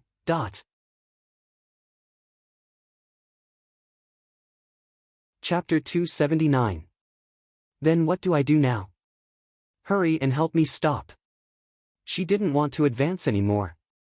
This advancement speed was so terrifying. It didn't feel like a normal human. Xiao Mu's heart was about to leap out of her chest as she watched herself break through the initial success and phenomenal success stages of level 6 Mystic Cultivation and charge toward the peak of level 6 Mystic Cultivation. Master, are you really not going to consider directly breaking through the barrier of level 7 Mystic Cultivation? Cho-Cho tempted the little fellow. Let me tell you. If you break through to level 7 Mystic Cultivation, Cho-Cho can immediately help you assimilate the paradise. Hurry. Absorb the remaining holy water essence. Hurry, hurry, hurry. I don't want it anymore. Wah, wah, wah. What was this cheating tree still nagging for? It's precisely because I want Master to break through to level 7 Mystic Cultivation that I held back from snatching those 2 drops of holy water away. Cho-Cho muttered inwardly and immediately wrapped Xiao Mu's mystic domain with its branches before burying it deep into its roots again. The remaining bit of holy water essence was completely absorbed by the sapling's roots. This process was extremely fast. 2 tender green leaves even immediately grew on the sapling's bare branches. Arbor immediately felt her entire body lighten as all the mystic energy that was swarming into her body was instantly drawn away by the sapling. She heaved a sigh of relief and hurriedly focused her mind and calmed her breathing as she sorted out the mystic energy flowing in her meridians and mystic meridians bit by bit. The child discovered in astonishment that the mystic domain that originally led to the depths of her dantian was naturally just a mystic meridian. But now, this mystic meridian actually had a fork. The fork was as thin as a line, but there was indeed a wisp of mystic energy slowly swimming within and extending to the mystic domain. Although it was very strange, the little fellow didn't have time to think about it in detail. She instantly charged from the initial success stage of level 4 mystic cultivation to the phenomenal success stage of level 6 mystic cultivation. She was only a small step away from breaking through to the peak of level 6 mystic cultivation. This leap was truly too large. Her heart was still thumping wildly in her chest. Her heart was in a mess, and she almost couldn't calm down immediately. Arbor tried her best to restrain her racing heartbeat and barely managed to calm her mind. She restrained her aura and completely blocked her 5 senses, forcing herself into a completely blank world. Little by little, he stabilized all the restless profound energy in his body, suppressing the rapid advancement of his realm. This sorting process proceeded very slowly, and it wasn't long before Qiao Mu was completely immersed in it, completely ignoring everything else. At the same time, the jubilant sapling was increasing its strength to extract the rich mystic energy from the outside world. When it was delighted to find that one soft and tender leaf after another was slowly emerging from the branches, the speed of its absorption suddenly increased. Profound energy, I'll give you as much as you can. Qiao howled in the depths of its heart. In the outside world, the dense mystic energy on the Holy Water Sect's second peak was endlessly flowing toward the cultivation room Arbor was in a very strange manner. After that, the surging mystic energy on the second peak was far from enough to satisfy the bandit Qiao. The entire sect's 3 peaks, including the sect master's main peak, were all alarmed. Everyone ran out of the house as they stared in shock at the sky above, at that ball of profound energy that was so dense that it was almost turning gray.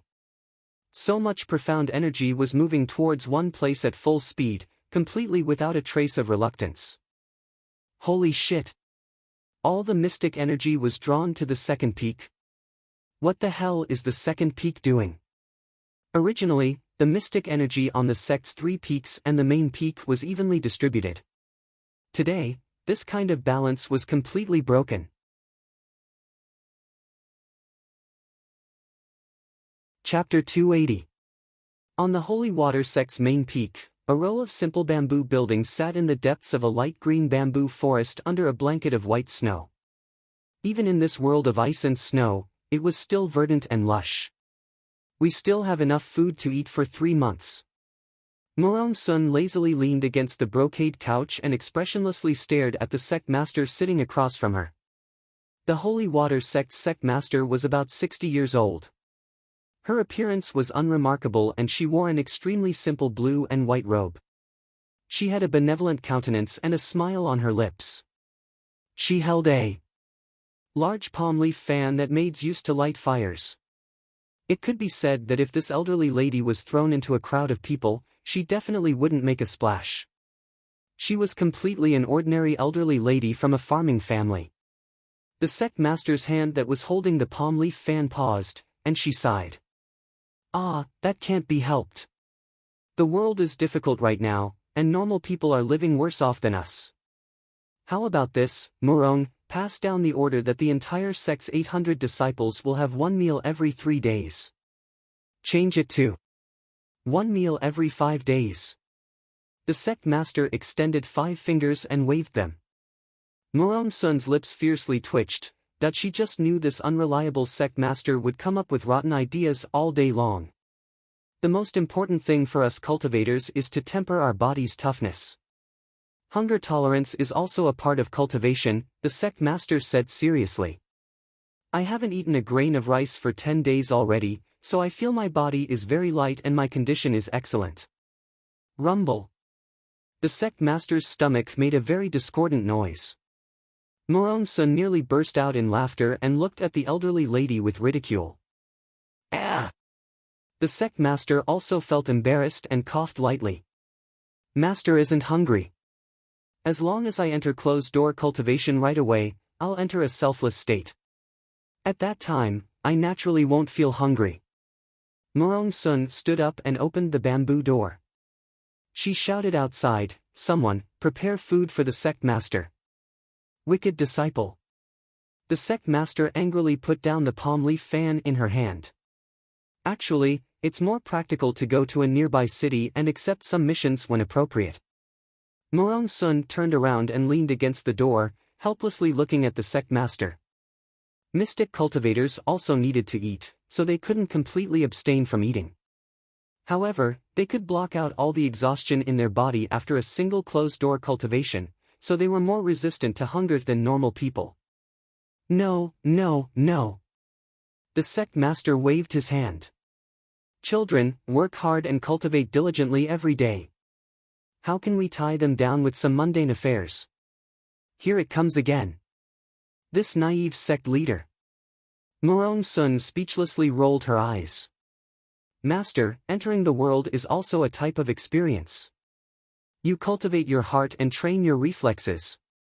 In a battle, the ability to react is an indispensable part of one's strength. Master, the world has become a battlefield right now. Neither you nor I can protect ourselves. Morong-sun gazed deeply at the sect master. She could understand the sect leader's actions, but she did not approve of it. The sect master wanted to protect all the disciples, but this kind of blind protection was actually a way to weaken the strength of the sect. Flower buds that did not grow up in bloody battles, how could they experience the storms of the world in the future? The old lady was silent for a long time before she suddenly raised her head and asked, "Ah Sun, when will you take over the position of sect master?" Bang! Morong-sun slammed the bamboo door shut and it swayed so much that it nearly fell off. A disciple holding a bowl of porridge walked toward them and dazedly stood there, looking back at Ant Master Morong's fleeing figure. Wicked disciple. The sect master was so angry that she jumped up and slapped the brocade couch. At this time, the disciple carrying the porridge looked up at the sky and exclaimed in shock, "Sect master, quickly come and look." The sect master angrily ran out of the bamboo building. Her gaze fixed on the ball of mystic energy that was so dense it was turning gray in the sky, and she immediately revealed a shocked expression. Chapter 281. All the mystic energy went to second peak. The sect master's brows involuntarily twitched. What was this troublesome second disciple up to again? No, she had to go take a look. Whoosh! Whoosh! The sect master, Morong-sun, Lu Yun of Third Peak, and several personal disciples of First and Third Peaks all appeared on Second Peak. Holy Water sect was the only sect among the three sects that did not differentiate between inner and outer disciples. Compared to Heavenly Tao sect and Daybreak sect, which had over 10,000 outer disciples, Holy Water sect only had a little over 800 disciples. It was truly pitifully few. All the disciples of the three peaks were the disciples of each peak master, so the pills, magnetite, and other cultivation resources they received were all treated equally. The only difference was that the three peak masters would accept several personal disciples. Compared to normal disciples, the master-disciple relationship was naturally more intimate, and they could also receive some personal gifts from their masters in private. Compared to the lowly and dispensable outer disciples of the other two sects, all the disciples of Holy Water sect lived in a honeypot. At this time, the little troublemaker, who was cultivating in seclusion on Second Peak, did not know that her commotion alarmed everyone in the sect. Yang Shirong had long anticipated that her master and senior sister would come, so she was already waiting at the front door of Second Peak's main hall to welcome everyone.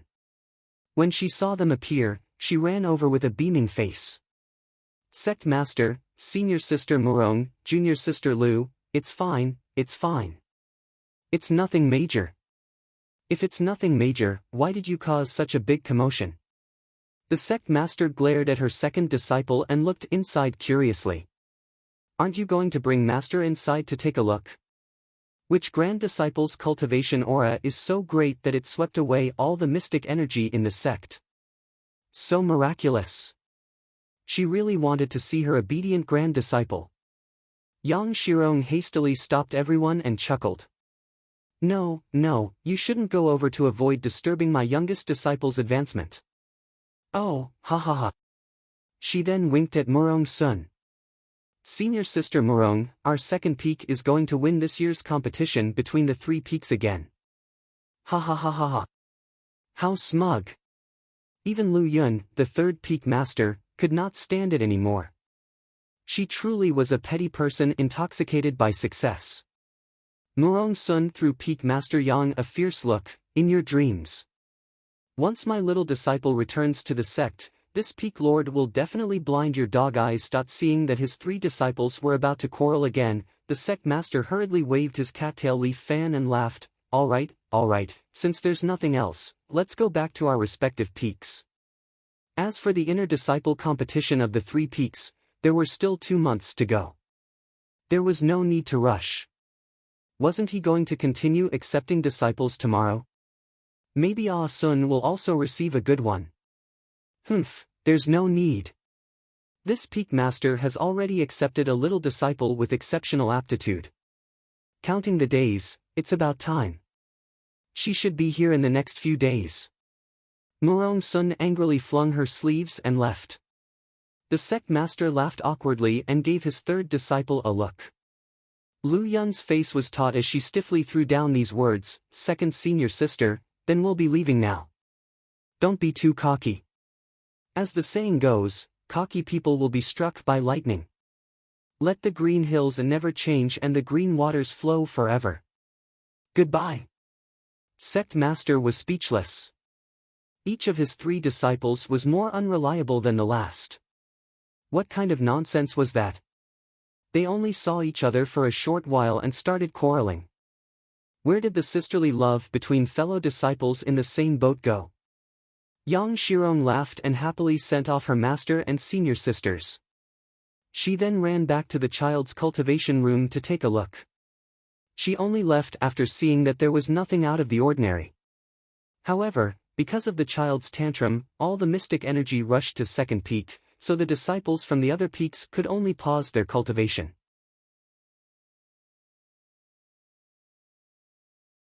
Chapter 282. 3 days later, the instant the child opened her eyes, a pitch-black vortex swirled in the depths of her eyes before returning to calmness.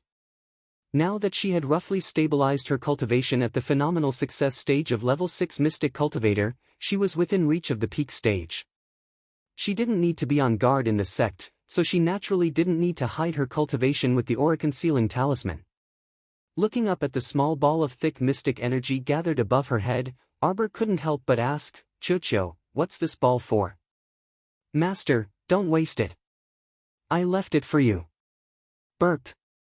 This fellow actually burped after absorbing mystic energy. How much mystic energy did it absorb? Arbor silently absorbed the small ball of mystic energy into her mystic meridians. After circulating it slightly, she was pleasantly surprised to find that after her mystic meridians widened, the speed at which she absorbed, stored, and digested mystic energy increased significantly. When this mystic energy entered her mystic meridians, it was like entering the ocean and was quickly digested by her body. Arbor sighed slightly. As expected, the mystic energy around her hadn't reached saturation.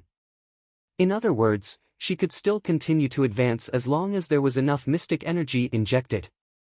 But this way, her cultivation would advance too quickly. If she completed her advancement perfectly, she wouldn't be able to absorb mystic energy from the outside world for at least 24 hours when her mystic energy was at saturation.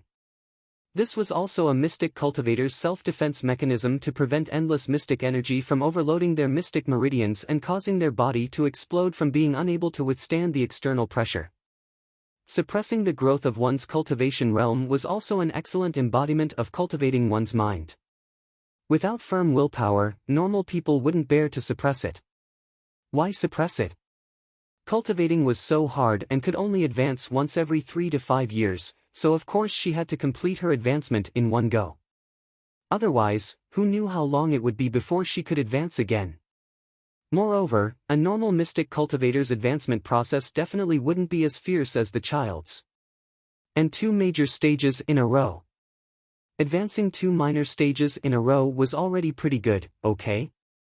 Therefore, she didn't need to suppress her advancement. The child retracted her hands and stood up. Just as she opened the cultivation room's tightly shut door, she heard a scream from nearby. Oh no, junior sister Qinghu fainted. Hurry and give junior sister some water. The child pattered over and saw several senior sisters carrying a girl in cyan clothes to a stone chair at the side to sit down. Although the girl in cyan clothes woke up, her complexion and lips were a bit pale. Was a level 3 mystic cultivator's body this week? Why does this girl look like she's on the verge of collapse? The toughness of a level 3 mystic cultivator's body was completely comparable to that of a level 3 body cultivator. It shouldn't be this weak. The little fellow took small steps and squeezed in front of the senior sisters. The senior sisters of the second peak all looked at the child and could not help but be stunned. You must be little junior sister. You've come out. The senior martial sister who spoke just happened to see Master carrying this little junior martial sister back that day, so she recognized Arbor. When the others heard what she said, they finally understood. It turned out that the little junior sister who had always closed the door to her cultivation room and had drawn all the profound energy of the entire sect to her side for the past 3 days was this person in front of her. Little junior sister was squatting in front of Su Qinghu, holding her wrist and looking at her with a strange expression. Su Qinghu smiled at her and said weakly, "Junior sister, what's wrong? You fainted from hunger." Arbor couldn't believe it himself when he said this. A dignified level 3 mystic cultivator actually fainted from hunger. This was truly an oddity.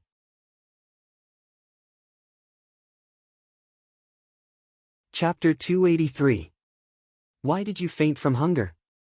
Our dear Xiao Mu couldn't believe it. The other senior sisters looked at each other in dismay. What other reason could there be for fainting from hunger? Of course it was because she was hungry. Thinking about how they had already eaten a bowl of red bean porridge 4 days ago, they felt extremely bitter. Junior sister Qinghu wasn't the only one who fainted from hunger, they also felt like they were about to faint. Are you very hungry? The child looked at Su Qinghu curiously. Miss Su smiled shyly at her question.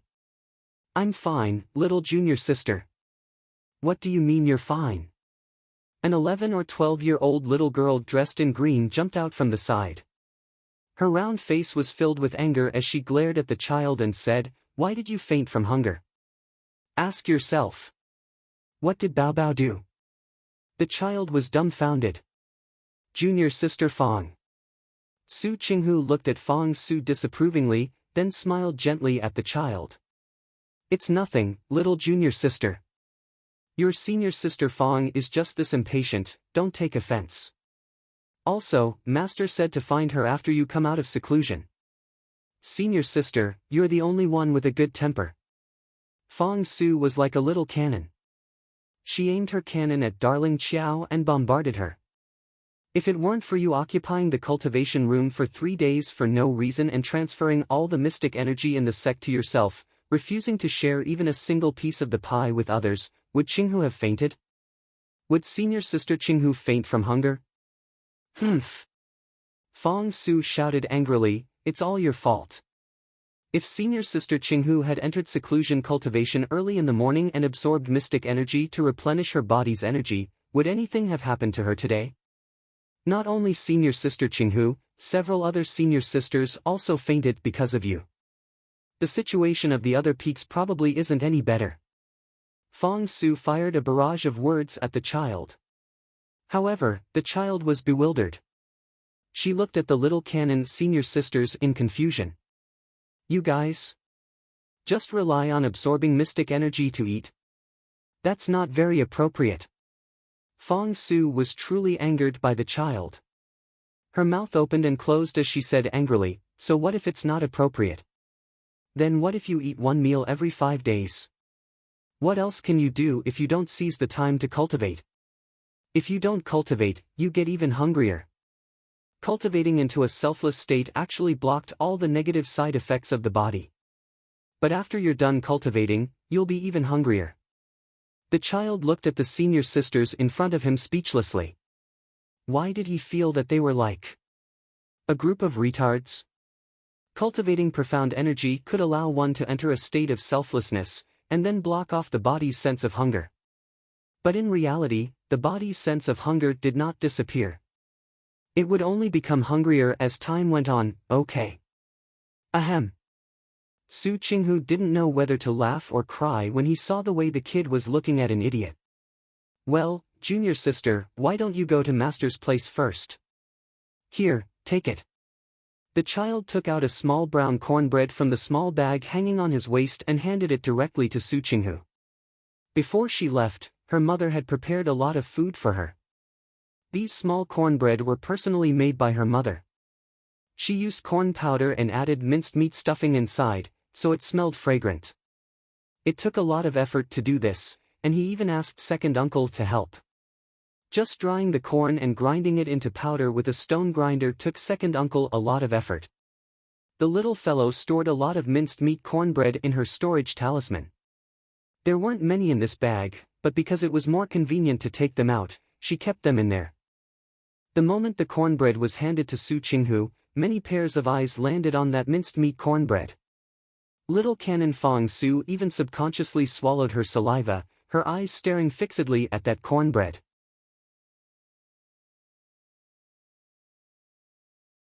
Chapter 284.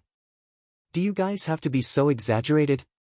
Just a little cornbread is enough to make you guys drool. Xiao Mu dug around in her pocket and took out several pieces of rui cakes that had been squashed flat.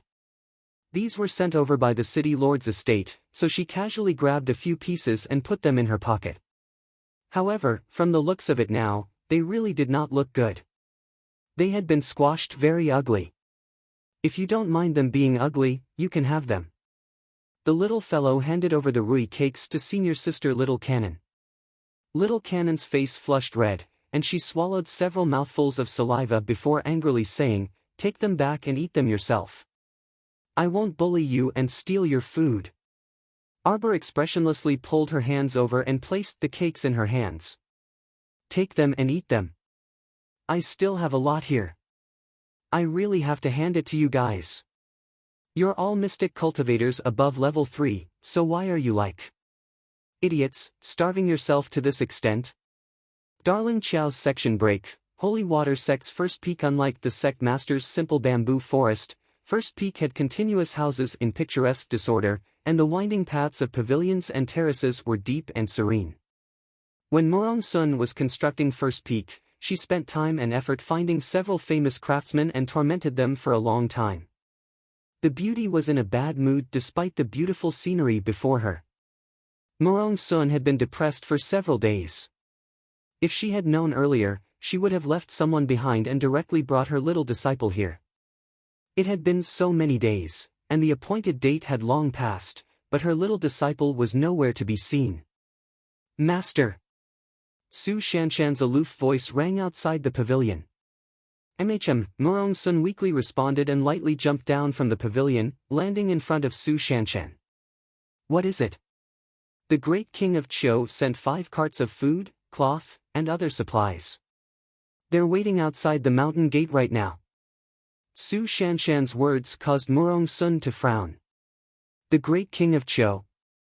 What do they want to do? Let's go take a look.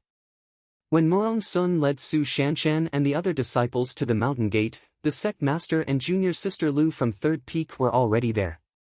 The sect master chuckled as he sent someone to accept the gift from the great king of Qiu.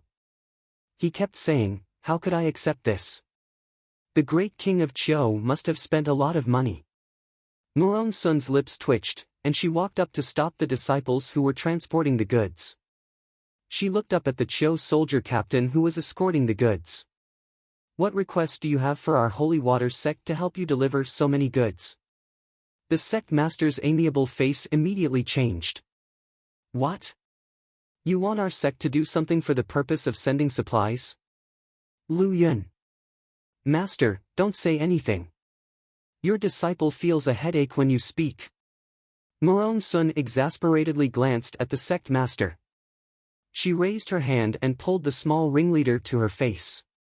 She quietly ordered, "Hurry and speak. What is your objective?" The Cho Kingdom's minor leader shuddered and wailed as he knelt on the ground with a plop.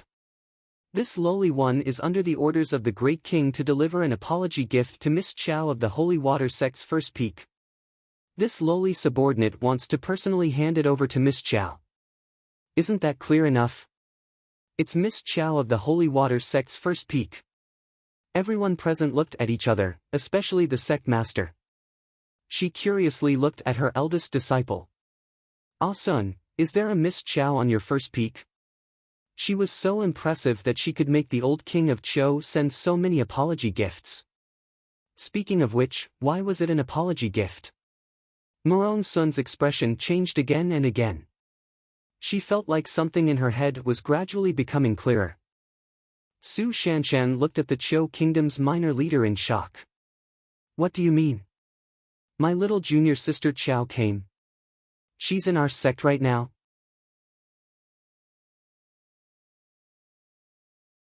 Chapter 285. It should be. Someone told us to deliver it to Miss Chow. The soldier captain grew more and more afraid. Why did he feel gusts of cold wind blowing past him? Morong Sun's expression instantly turned unsightly. Her memories started to flow together. Starting from the light that shot into the sky during the test that night, Second Peak's junior sister Yang brought back a disciple with exceptional aptitude. Her disciple entered closed-door cultivation for 3 days and absorbed all of the mystic energy in the sect. Now, someone suddenly sent an apology gift to Miss Chow of Holy Water Sect's first peak. Could there be a second meaning to this? Her little disciple came early in the morning. How was she Second Peak's disciple? She was clearly Morong Sun's last disciple. Shit, Second Peak's Yang Shirong actually dared to snatch Morong Sun's precious disciple back. Ah! Morong Sun felt like she might explode on the spot. What kind of lousy matter was this? "Ant Master Morong!" The disciples called out, only to see Morong Sun flying into the air with a whoosh with a dark expression, swiftly flying towards Second Peak. Su Shanshan was startled before hastily following her master. When the sect master saw this, she abruptly slapped her thigh.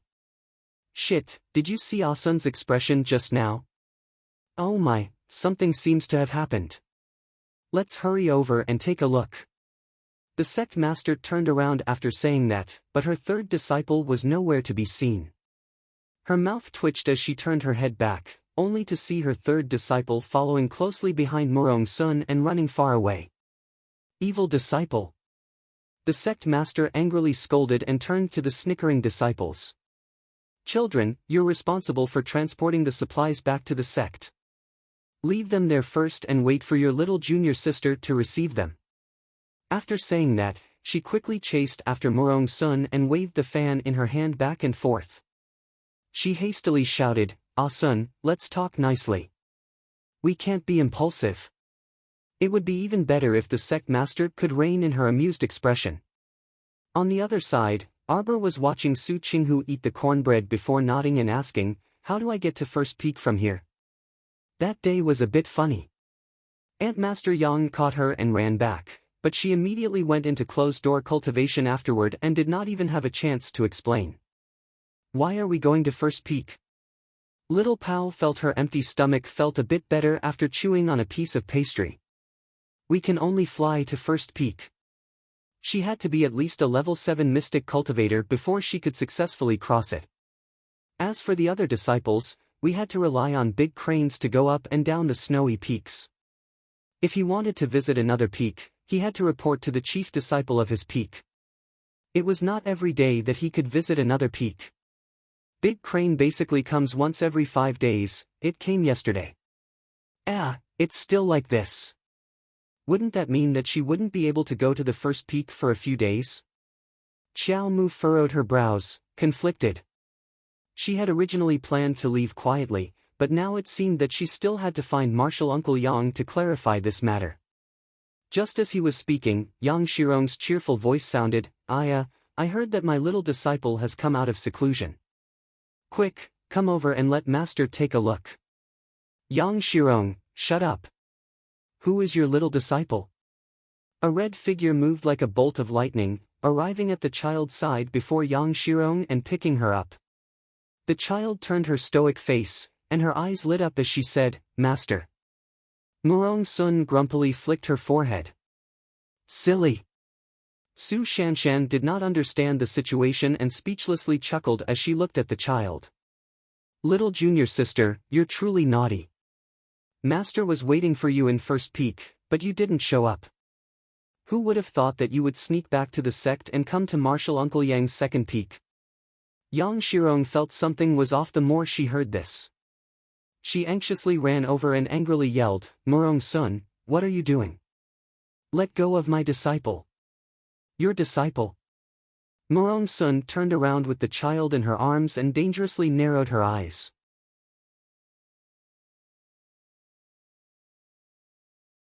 Chapter 286. You're saying this is your disciple? Murong Sun looked at Yang Shirong, who was about to charge forward with her sleeves rolled up, and her voice was light as she enunciated each word with a sardonic smile. Oh shit, why did she feel like eldest senior sister wanted to beat her to death? Peak Master Yang, who had been afraid of this eldest senior sister since she was young, immediately cowered. However, her cowardice did not last for more than 2 seconds. When she thought about how her exceptionally talented little disciple was about to be snatched away, she immediately came back to life and leaped 3 feet into the air. That's right. This is my disciple. Although you are my eldest senior sister, you still can't do something like snatching someone else's disciple, right? The obedient disciple that I personally picked in front of the mountain gate 3 days ago. Everyone saw it with their own eyes, humph. Hurry and let go of her. Why are you hugging her? Was her disciple that easy to hug? As soon as Yang Shirong finished speaking, she inexplicably felt a chilly sensation slide past her neck. When she looked up again, shit, Murong Sun had soundlessly arrived in front of her. She was so close yet she was still grinning. Shit! Peak Master Yang involuntarily took a step back and crossed her arms in front of her, assuming a defensive posture. She roared, what are you doing? The second peak's disciples all covered their eyes. Their idiot master was clearly cowering, but she still forced herself to hold on. When facing eldest senior master, she freaking cracked her voice. Junior sister Yang, we haven't sparred in a long time, right? Murong Sun chuckled. Yang Shirong felt like a bucket of cold water was poured over her from head to toe. I'll spar with your sister. Peak Master Yang's pretty face turned green, and she hastily took 2 steps back. Senior sister, I'm telling you. Sun. Don't hit your second junior sister. It's between senior and junior sisters, so let's talk things out. The sect master's voice immediately cut in. She waved her fan and sat down on a stone stool that allowed her to watch from a close distance as she spoke with a chuckle. Lu Yun pursed her lips. If Master didn't act like a spectator, her acting would be more convincing. Do you want tea, Master? Lu Yun humphed. Oh, give me some. The sect master accepted the tea from the second peak's disciple and drank it as she watched. Come, my disciple, wait for me here. Your second aunt master, ah. She's going to go overboard if she's not beaten for 3 days. Murong Sun placed the child on the ground and grabbed the dumbstruck Yang Shirong, dragging her up to the roof with a whoosh. Sect master put down the teacup in his hand in shock, jumped up and shouted, Sun. Be careful. The second peak's house was built not long ago. Rascal, why did you run to the back and fight? How was she going to enjoy it when he pulled it to the back? Lu Yun chuckled. She directly left her master and jumped onto the roof. Then, she quickly jumped back down. She took out an umbrella from her inner world and opened it. The sect master couldn't wait to rush up to the roof to watch the show. However, instead, she was hit by the rolling waves of water, which drenched her whole body in an instant. The sect master was dumbfounded. She angrily roared, "Ah Sun, are you trying to tear down the house? What a terrible disaster." Lu Yun held an umbrella and stood leisurely under the eaves. She stretched out her hand to cover her mouth and chuckled. What was this called? This was called watching a show without thinking too much, but in the end, being struck by lightning. Oh wait, she was flooded. Amidst the rolling waves, Yang Shirong's figure was faintly discernible. She repeatedly exclaimed, "Eldest senior sister, what are you doing?" "Damn! I just filled up all the ponds on the second peak 2 years ago. I didn't expect that you wouldn't even let go of the ice and snow on my second peak now. Stop it. My snow, it's about to melt away. How can this still be called a snow peak? Ow, ow, ow."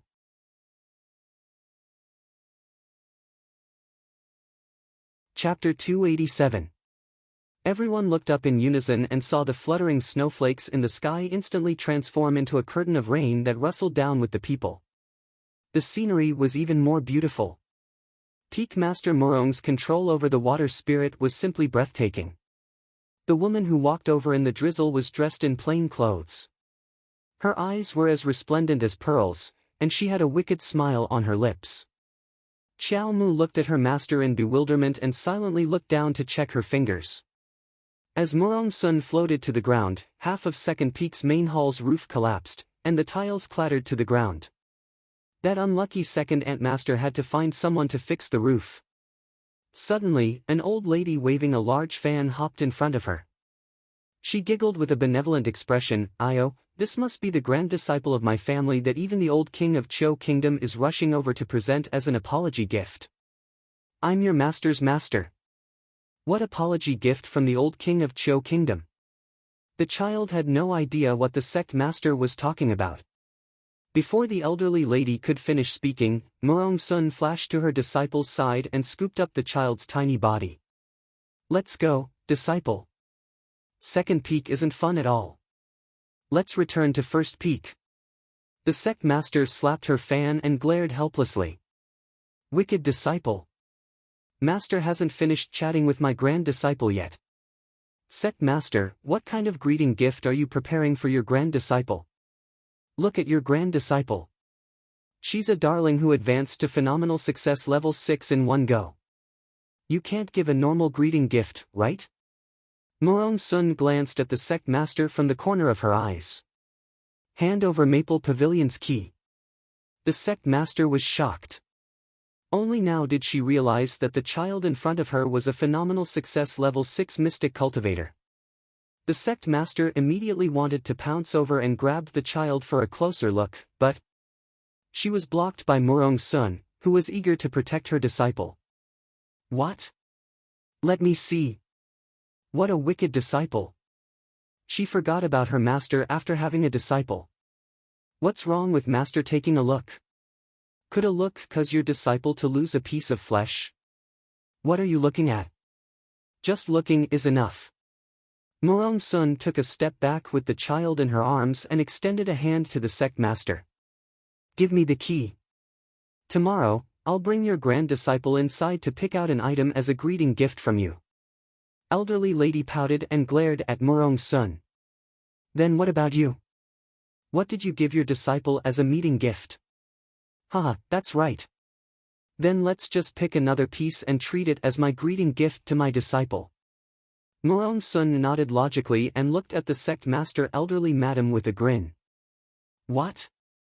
At this moment, the old lady had the urge to slap herself in the face. Wouldn't it be fine if she didn't mention that? Bastard, unfilial disciple. All day long, he only knew how to anger her and refused to take over the position of sect master, letting her take off her burdens and enjoy her life. Unfilial, unfilial, unfilial. Little junior sister, you're amazing.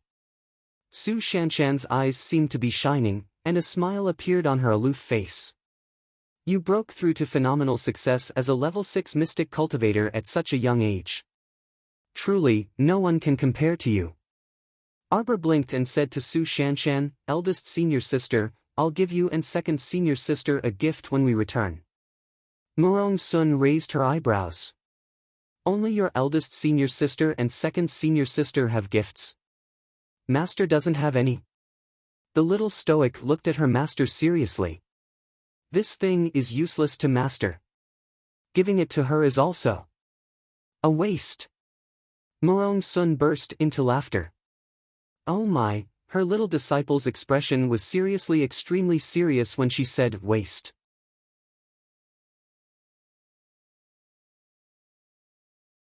Chapter 288. Grand Disciple, you broke through to phenomenal success level 6 Mystic Cultivator at such a young age. You are truly extraordinary. With the sect master's keen eyesight, she could tell with a glance that Arbor could continue advancing and directly break through to level 7 Mystic Cultivator realm with her current situation. However, the child did not do so, which meant that although she was young, her wisdom was outstanding, and her willpower was also incomparable to normal people. Faint admiration flashed through the sect master's eyes. She nodded and took out a round jade bracelet from her waist. A verdant pine and cypress tree was carved into it. Morong Sun accepted it without reservation and waved her fair wrist at the sect master. She said with a smile, "Thank you, sect master. Disciples, let's go home." Wicked disciple. The sect master angrily cursed again and watched Morong Sun and her disciples leave. Although she was cursing, her eyes were full of smiles. Eldest senior sister, come out. A figure abruptly darted out from the ruins of the ruined eaves. She was covered in dust, and her hair was disheveled and askew. The sect master's lips involuntarily twitched when she saw her second disciple's wretched appearance. Lu Yun held a silk flower umbrella and covered her thin lips with her hand as she chuckled. Second senior sister, are you blind? Didn't you see that eldest senior sister brought her youngest disciple back to first peak? I already said that people shouldn't be too smug or else they'll drown. Yang Shirong darted to the sect master with a whoosh. All the disciples silently counted in their minds, 1, 2, 3. Yang Shirong pounced over the moment she said 3. Master, eldest senior sister is bullying me. Yang Shirong hugged the sect master's thigh and kept tugging at the sect master's trousers. She wailed, Master, you must uphold justice for me, your disciple. Master, master, master. Don't pull, don't pull, don't pull. Don't pull, let go, let go. Let go. Our own, I order you to stand. Right. Let go. Hand. The sect master's face instantly turned green. She tugged at the waist of her trousers to prevent her idiotic disciple from pulling them down. The disciples of the second peak lowered their heads, their shoulders trembling slightly. Lu Yun covered her mouth and laughed uncontrollably. Master, eldest senior sister robbed my disciple. You must uphold justice for your disciple. How could she do such a wicked thing? My disciple is a level 4 mystic cultivator at such a young age. The sect master was dumbfounded, and then she replied woodenly, What level 4 mystic cultivator? My precious grand disciple is now a level 6 mystic cultivator at phenomenal success and can advance to level 7 at any time. Heh, this wasn't bragging. If you could find a 7-year-old quasi-level 7 mystic cultivator in all of the 3 sects and 5 factions and the entire Sikong planet, then you were awesome. The disciples of the second peak, including Lu Yun, could not help but twitch their lips. Sect master, you talk too much. You will soon know the consequences of talking too much. Yang Shirong's hand, which was tugging on sect master's trousers, froze for a few seconds. Then, she let out an earth-shattering roar, Master. You have to uphold justice for your disciple. My little disciple, who's a phenomenal success level 6 mystic cultivator, was tricked away by eldest senior sister. You have to help me get her back. That's my treasure, my life, master, master. Rip. Following the sound of the sect master's trousers being ripped off, Yang Shirong's shouting came to an abrupt end. The sect master's complexion instantly turned the color of dirt, and she wrapped her head heavily on her second disciple's forehead. Fuck. Freaking hell, how many times have you ripped master's trousers this year?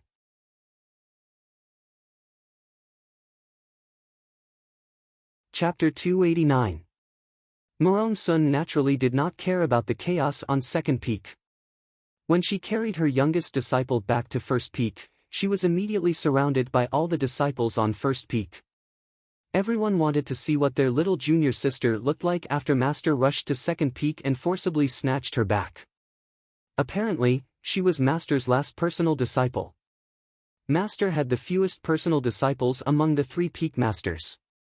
Previously, there were only 3, so of course, including this little junior sister, there were 4. Everyone was quite curious and could not conceal the envy in their eyes. However, although they were a bit envious, their eyes were surprisingly clear and did not contain any jealousy. They were all well aware that compared to the outer sect disciples of the other 2 sects, their treatment was considered good.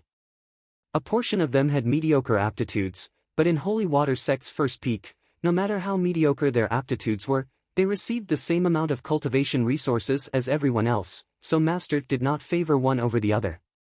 Master treated them very well, so even though their days were very torturous, none of them had the thought of leaving Holy Water sect.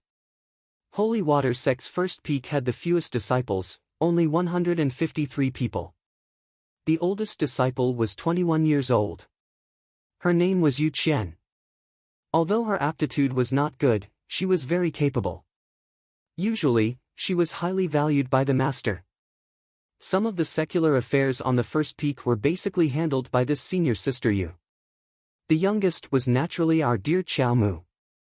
Qiao Mu, who was surrounded by a group of people, also curiously looked back at them. These were the senior sisters that she had to get along well with in the next few years.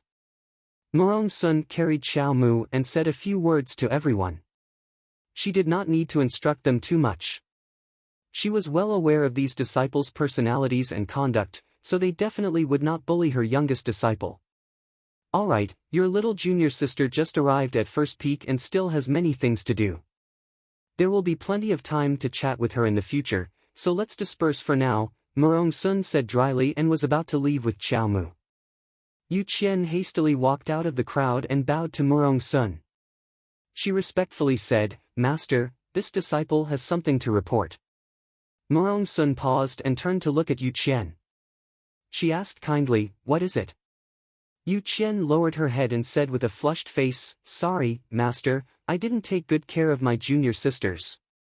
2 more junior sisters fainted today. Morong Sun. Sect leader, your sister, come out. She really wanted to beat her up to vent her anger. What do you mean by changing the 3-day meal to 5-day meal? Look at your grand disciples, they're fainting from hunger so easily. Doesn't your conscience hurt? They all fainted from hunger. Little child looked at the master and disciples as if she was looking at a weirdo. That look in his eyes was simply insane. Morong Sun suddenly had a feeling that her youngest disciple was looking at her like she was looking at an idiot. It made her feel so stifled. Yu Qian hurriedly raised her head and said, Little junior sister, don't worry. Even if senior sisters eat less in the future, we won't starve you. Don't ever leave the sect. Master loves you very much. If you run away, Master will be sad. Morong Sun. She was actually speechless. The child. Hee, thank you. If you go hungry for one more meal, you will die. For the sake of this baby, are you going to endure the pain and change it to 1 meal every 10 days? You bunch of idiots, don't you know how to go out and pick up some missions? How about it? You're a group of level 3 and above mystic cultivators. Oh, no, there are many level 5, level 6, and even level 7 mystic cultivators among you. It shouldn't be difficult for you to take on a few missions to support your families, right?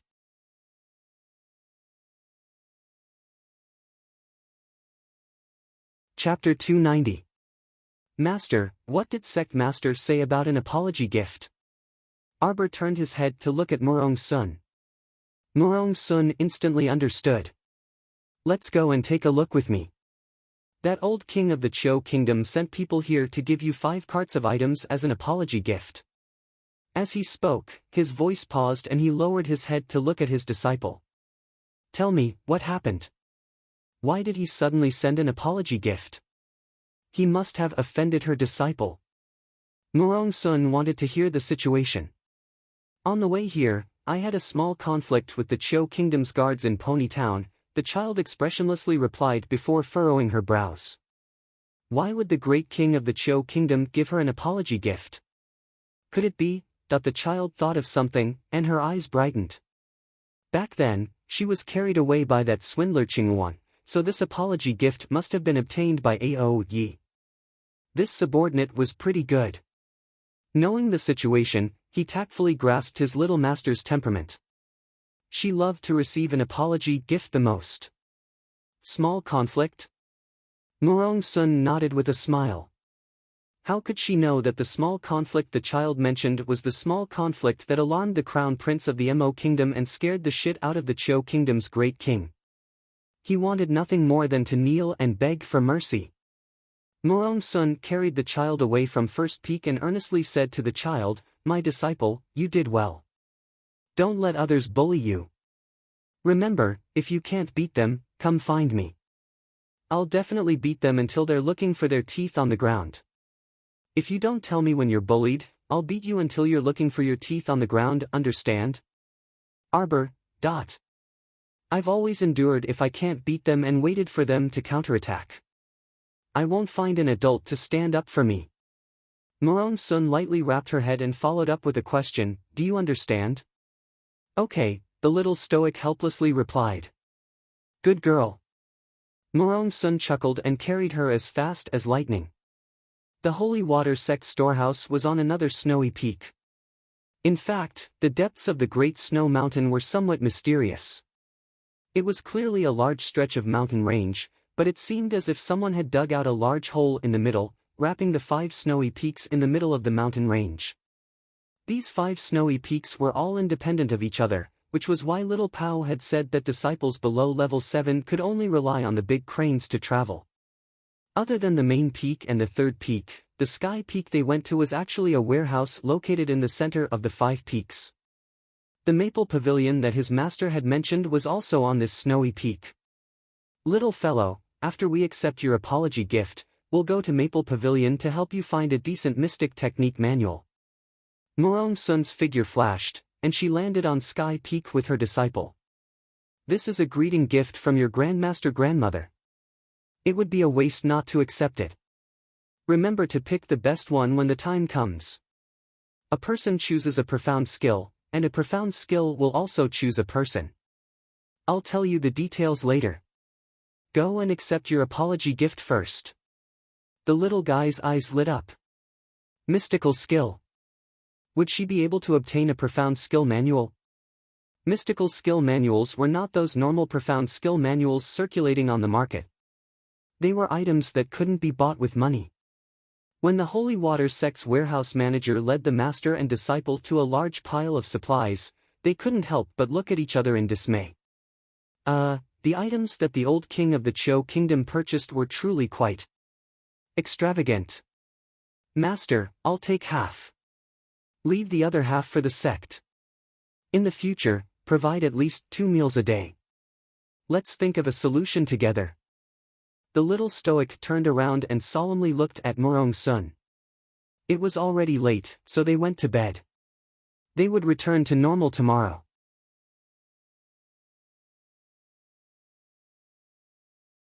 Chapter 291. Before Murong Sun could speak, Auntie Yi pounced over and planned to hug the child and kiss her fiercely. "Child, the sect is truly too grateful to you. If you need anything in the future, just tell Grandma. Grandma will definitely help you." Murong Sun blocked Auntie Yi's actions. Enough. Go divide the things and create a small storeroom. Disciple, this is your Grandma Yi. If you lack anything in the future, just ask Grandma Yi. Auntie Yi. Sun is going to spoil her disciple to the heavens.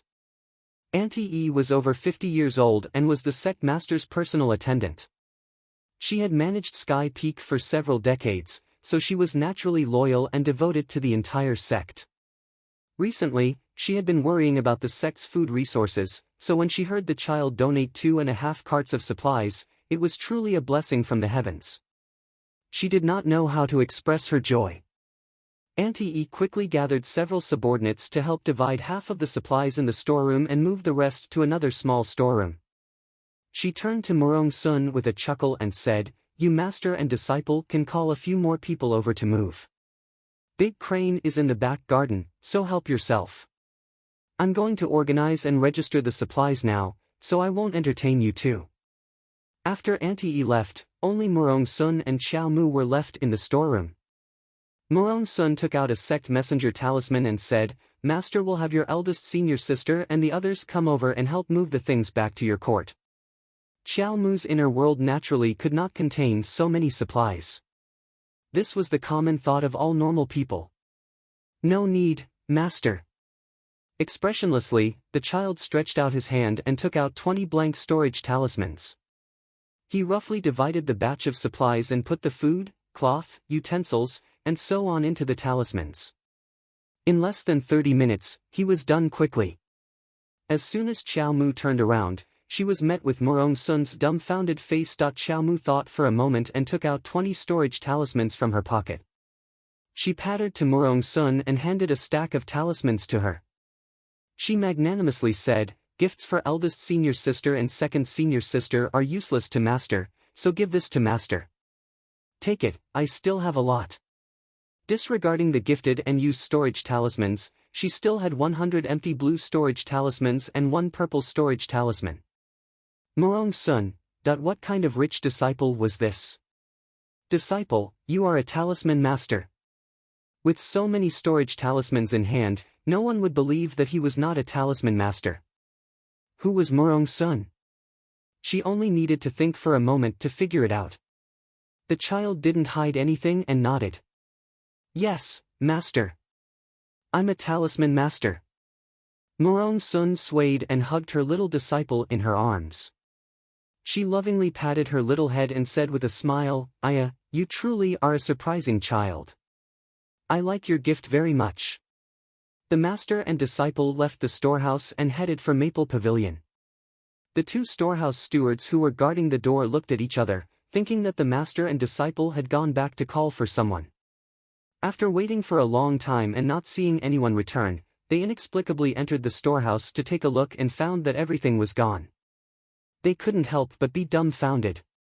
By this time, the master and disciple had arrived at the entrance of the Maple Pavilion. From the outside, this looked like a simple small pavilion without any fancy decorations. There wasn't even a single guard around it. Morong Sun said, "There are 4 talisman matrices set up around Maple Pavilion. The first layer is an illusory matrix, the second layer is a trapping matrix, the third layer is a killing matrix, and the fourth layer is a killing matrix.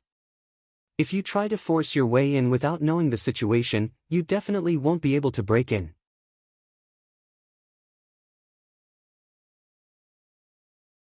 Chapter 292. The child's eyes brightened. Talisman Matrix. She had naturally heard of talisman matrices before, but there were very few talisman practitioners on Seekong planet who knew how to set up talisman matrices. Many talisman matrices were passed down from 100 years ago. For example, according to her master, this talisman matrix on Sky Peak was set up by a powerful great talisman practitioner 300 years ago. The 4-layered talisman matrix used jade talismans to inscribe runes, so its power was limitless. Moreover, the talisman matrix had been used 5 times in the past 300 years, but the talisman energy still hadn't been completely exhausted. It could be seen how profound the talisman energy that great talisman practitioner injected back then was. The child stretched out her hands and looked down, her heart filled with endless longing. If only the golden talisman jade tome could teach me how to inscribe talisman matrices. She could first set up a mystic energy gathering talisman matrix for her senior sisters in the sect and gather all the mystic energy around the sect. Cultivating inside the mystic energy gathering talisman matrix would definitely be more than twice as effective as cultivating normally. While she was lost in her thoughts, she saw Morong Sun toss out the jade bracelet engraved with a green pine tree. The instant the jade bracelet rose into the air, an oval-shaped transparent barrier visible to the naked eye formed outside the pavilion. Light flickered faintly, and the several hundred gathered jade talismans abruptly dispersed. The child curiously looked up and saw the jade bracelet embedded in the front of the barrier. It turned out that this was the key to opening Maple Pavilion. That jade bracelet just happened to fit into the gap in the barrier, and the entire barrier was completed. The child immediately understood that this jade bracelet must also be engraved with a secret rune inscription. It was the key to closing the entire talisman matrix. The child's eyes glowed, and she admired this great talisman practitioner even more. What an amazing person! Murong Sun smiled faintly. This great talisman practitioner is your grandmaster grandmother's good friend. He's the previous patriarch of the talisman patrician family, Mu Chaoyang. Currently, he's been traveling outside for who knows how many years, and the entire talisman patrician family has become increasingly deformed. Murong Sun shook her head and patted the child's head. Don't say too much about these matters. They don't have much to do with us. Now, you have to listen carefully to what Master is saying. You have to enter Maple Pavilion alone in a moment. Master can't accompany you inside. Maple Pavilion might look like an ordinary two-story pavilion from the outside, but it actually has 7 levels. In fact, it had 7 floors, and each floor had different things. After you go in, don't worry about anything else. Just go upstairs. Go up as many floors as you can. The higher you go, the better. The child listened carefully and nodded his little head frequently. Until you encounter the resistance of the floor that prevents you from going up, don't try to force your way through. Stop immediately. In the center of this floor, there's a crystal platform. Inject your profound energy into it. From the 4th floor onwards, there are not only profound skills, but also profound weapons and even spirit weapons and spirit skills. Treasures choose people, and people choose treasures. When you choose, you have to rely on your own heart. Naturally, the thicker the profound energy covering a spiritual item, the better it was. Understand? The child nodded. Murong Sun knew that she was meticulous and extraordinarily intelligent, so she did not say anything else. She chuckled lightly and said, "Then go in now. Remember, the talisman matrix will transport you out once 4 hours are up. That's why you have to hurry." "Got it, Master." The child was eager to try. Not only did she want to go in and pick a treasure, she also wanted to go in and observe this talisman formation. Even though she would definitely not be able to figure out the profundity of the talisman formation, at least she would be able to come into close contact with it.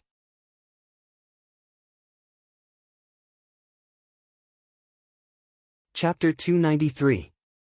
The child walked briskly and safely entered the array. She closed her eyes to feel the subtleties of the array before quickly entering the Maple Pavilion. The 1st floor of the Maple Pavilion. The child looked left and right and discovered that other than the 4 walls, there was nothing else inside. Xiaomu pondered over her master's words and ran forward with small steps. On the left side of this empty room was a spiral staircase. The child climbed up the stairs in one breath and made several turns. She didn't encounter any obstructions and her mystic energy flowed freely. She didn't feel uncomfortable at all. So strange. The child stopped with a palpitating heart and looked around for a while. She even ran to the center of the room on this floor, wanting to sense the crystal platform that her master had mentioned. In the end, there was no reaction. She could only continue climbing up the stairs. She felt as if she had climbed more than 1,000 floors. She couldn't have any other thoughts and couldn't blame her master for tricking her. "But why didn't you say earlier that there were hundreds of stairs on each floor?" From the outside, it looked like an ordinary 2-story pavilion, but in reality, how tall was it? It felt as if he was climbing a tower that was as tall as the sky. She kept climbing without limit and felt like there was no end. The child had been counting the time in her heart ever since she entered. 2 hours should have passed by now. However, the path looked endless and there was no reaction from the center of the room. It couldn't be that after 4 hours, he didn't get anything and was directly teleported out, right? Just thinking about it made her angry. The child, who had originally felt a little tired and wanted to rest to catch her breath, hurriedly climbed up the stairs again when she realized that there might not be enough time. The space in this pavilion must have been modified by that powerful talisman master. Under the influence of the array, the space in the entire pavilion was different from the outside world. Xiao Mu wiped away her sweat and raised her head to look at the endless spiral staircase. She couldn't see the end of it, and her heart turned cold. Xiao Mu gritted her teeth in a huff and took out a small bottle of water from her pocket, drinking 2 mouthfuls. He immediately slapped 2 speed talismans on himself, stacking them together to increase his speed. Within 20 minutes, his speed had increased by 3 times. The little fellow rushed up like a shooting star until the 2 speed talismans were completely exhausted and fell from her body. Xiao Mu's head crashed into a sturdy wall. Her head came into intimate contact with the thick wall, and with a bang, her little head almost fainted from the impact. Oh my God, her smooth little forehead is probably bruised from knocking on the ground. There was nothing in front of him, but he had indeed been blocked by an invisible wall. Xiao Mu rubbed the pain on her forehead and reflexively took 2 more steps up. Suddenly, a vast and mighty pressure directly slapped her down the steps. Caught off guard, the child rolled down and landed on the platform. The small group of people fell quickly, but they got up even faster. Rubbing her small waist, the little fellow jumped up from the ground. She looked back and saw a crystal platform rising from the ground in the middle of the house. The child hurriedly ran over and saw a black ball placed on the crystal platform. Other than that, there was nothing else in the room. He had to inject his profound energy into it. The child recalled Murong Sun's words and walked up the steps to the black ball. She slowly placed her small hand on the black ball. From the corner of her eye, she saw a number carved on the crystal platform, 6.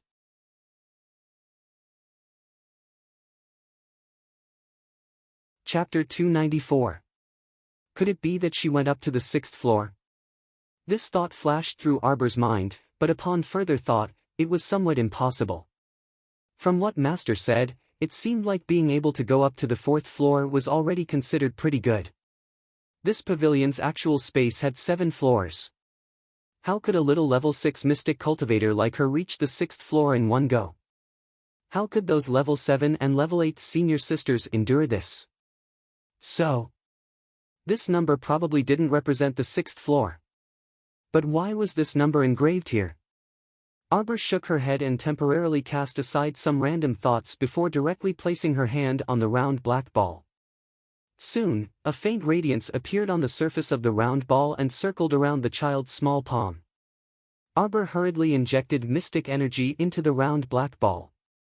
Ever since the little fellow advanced to the phenomenal success stage of level 6 mystic cultivator, she had never used mystic energy. Now that she used it, she immediately felt that the concentration of mystic energy was much deeper than before. An endless stream of mystic energy was injected into the round black ball. 3 minutes, 5 minutes, 10 minutes later, the child's small hand, which was placed on the round ball, was somewhat stiff. What kind of scam was this? Why did it seem like it couldn't absorb enough of her mystic energy and endlessly let her inject mystic energy into it? After a mystic cultivator's mystic energy was completely depleted, it would be very troublesome and slow for them to recover on their own. Furthermore, it would have a negative effect on the body and could even directly cause the mystic cultivator to faint. The child attempted to move her small hand away from the black ball, but it ended in failure. Her hand was sucked onto it and couldn't move at all. Sensing that the mystic energy in her body was decreasing at a terrifying speed, the child couldn't remain calm. She hurriedly mentally communicated with the sapling and had it release the heart of paradise. Chirp chirp, give me some mid-grade magnetite. The more, the better. Quickly. Chirp. The little white squirrel immediately hopped out of the paradise with a large mid-grade magnetite ore in its arms. It peeled off the outer shell at the fastest speed and placed it next to Arbor's hand. Arbor hurriedly placed her other hand on the mid-grade magnetite and took a deep breath, quickly absorbing the large amount of mystic energy in the magnetite. Chirp chirp, continue taking. The little white squirrel hastily hopped back and forth. Its speed was extremely fast and could carry 1 to 2 mid-grade magnetite of different sizes out at a time. Until Arbor absorbed 17 or 18 mid-grade magnetite stones in one go. The black ball in front of her suddenly emitted a strong light that enveloped her entire body. At the same time, Arbor abruptly felt that the level 7 mystic cultivation barrier that he had been suppressing all this time had been broken through. She didn't have time to check her body's condition because a large wave of things appeared in front of her. She discovered that it was as if she was walking in a pitch-black void. Her small body floated in the air as profound skills that were wrapped in halos of light or profound armaments that were stored in iron boxes quickly floated past her eyes. His hands and feet would often touch some things that floated over, and those things would pause for a few seconds before quickly floating away. At this time, Morong Sun's slightly anxious voice was heard from outside the pavilion. "Disciple, where did you run off to? There's not much time left. There's still 15 minutes left. You can take 2 things. Choose quickly." Arbor was extremely anxious. She floated in the air, so her mobility was somewhat restricted. Her large eyes were eagerly looking at the treasures that floated back and forth, trying to discern which one had the thicker mystic energy covering it. At this moment, her eyes suddenly lit up as she stared at a profound skill that was wrapped in a ball of congealed light and was flying towards her at an extremely fast speed. "It's you!" Our dear Xiao Mu joyfully stretched out her small hand.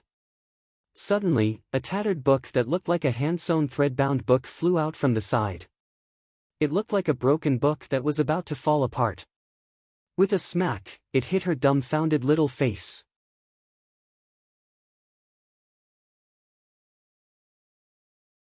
Chapter 295.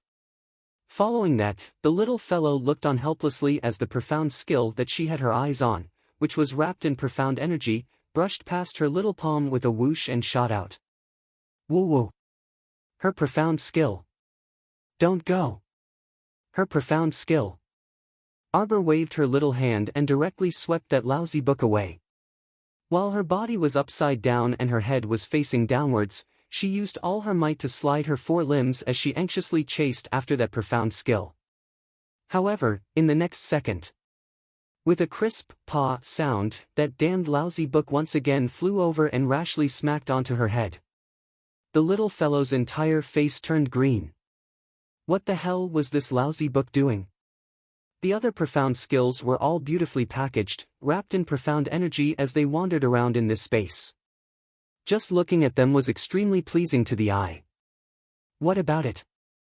It didn't have the looks, it didn't have the profound energy, it was so tattered that it looked like it was about to fall apart. Once, twice, fuck, it smacked onto her head for the 3rd time. Scram!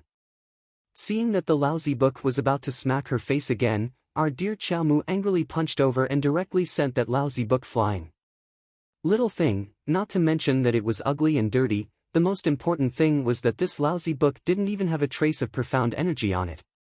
How could she endure this? She came here to search for treasures, not to plunder trash.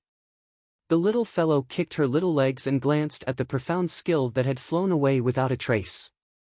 She bitterly wrinkled her little brows. Woo-woo, her profound skill. The profound skill that she had set her eyes on, a piece of meat that was about to enter her mouth flew away just like that. Paw! Paw paw! Paw! Io, what the hell? She slanted her eyes to look back and couldn't help but faint from anger. The back of her head was smashed by that lousy book until she cried out in pain. The little fellow hugged her head and scurried away like a kangaroo. But there wasn't any force in this space, so where could she run to? She saw that lousy book chasing after her butt and smacking the back of her head fiercely. Do you have to freaking have such a vengeful heart?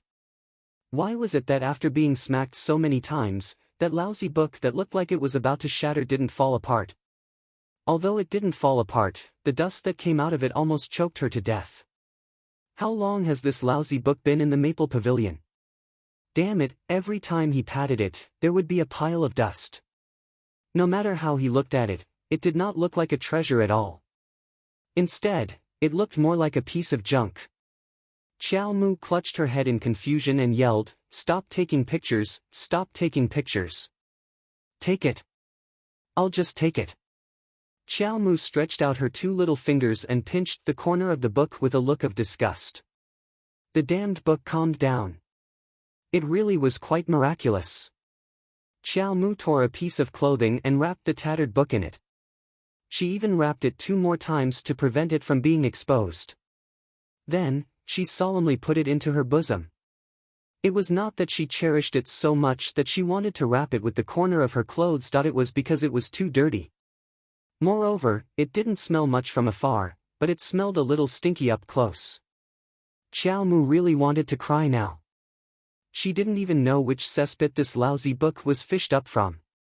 Grandmaster Grandma was too deceitful. Why did she put this lousy book on this floor? If she had known, she would have gone to the 3rd floor or even the 2nd floor to look for treasures. It would have been better than this floor. She finally had the chance to go to the treasure pavilion to look for an excellent mystic technique, but she was actually deceived like this. The more Xiao Mu thought about it, the more her heart ached. She moved her limbs and looked around, thinking that it was fortunate that she could only take one. There wasn't much time left. She just had to hurry and find a more reliable mystic technique manual.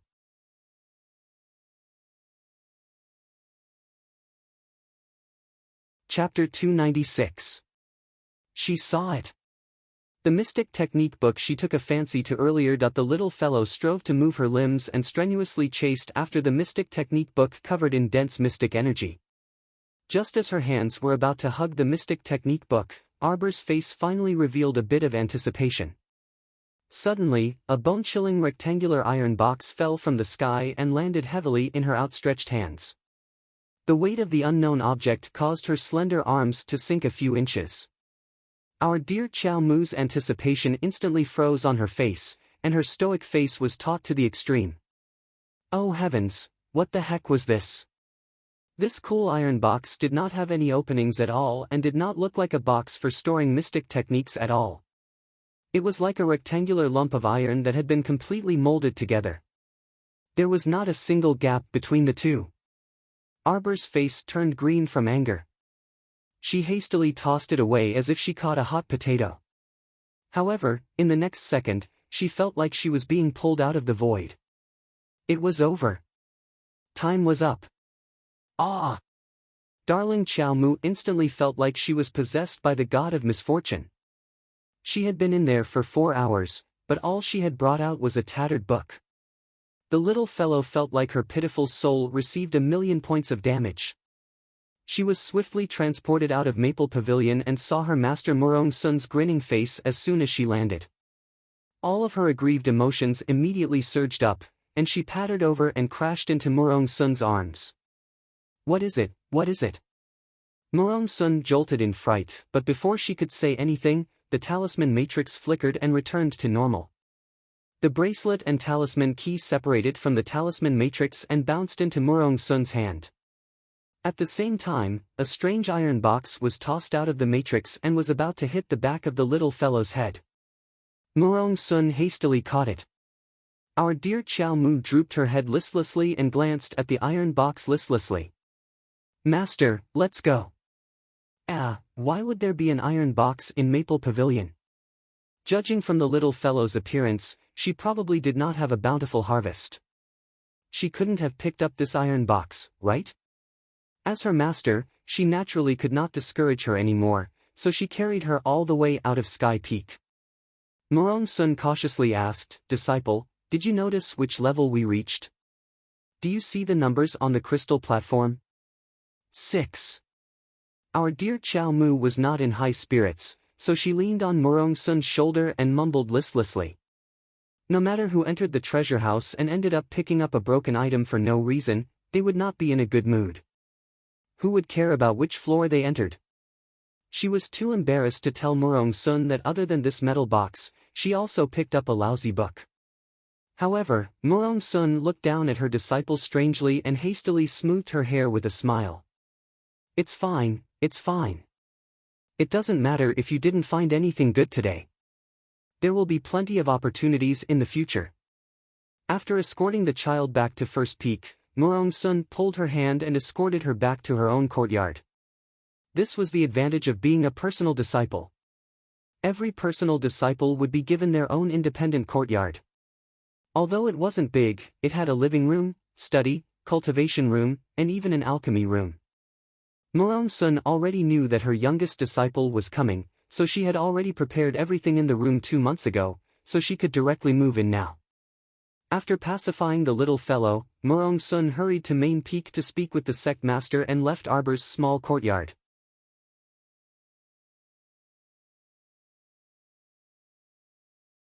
Chapter 297. Arbor lay on the soft bed, propping up her chin with both hands.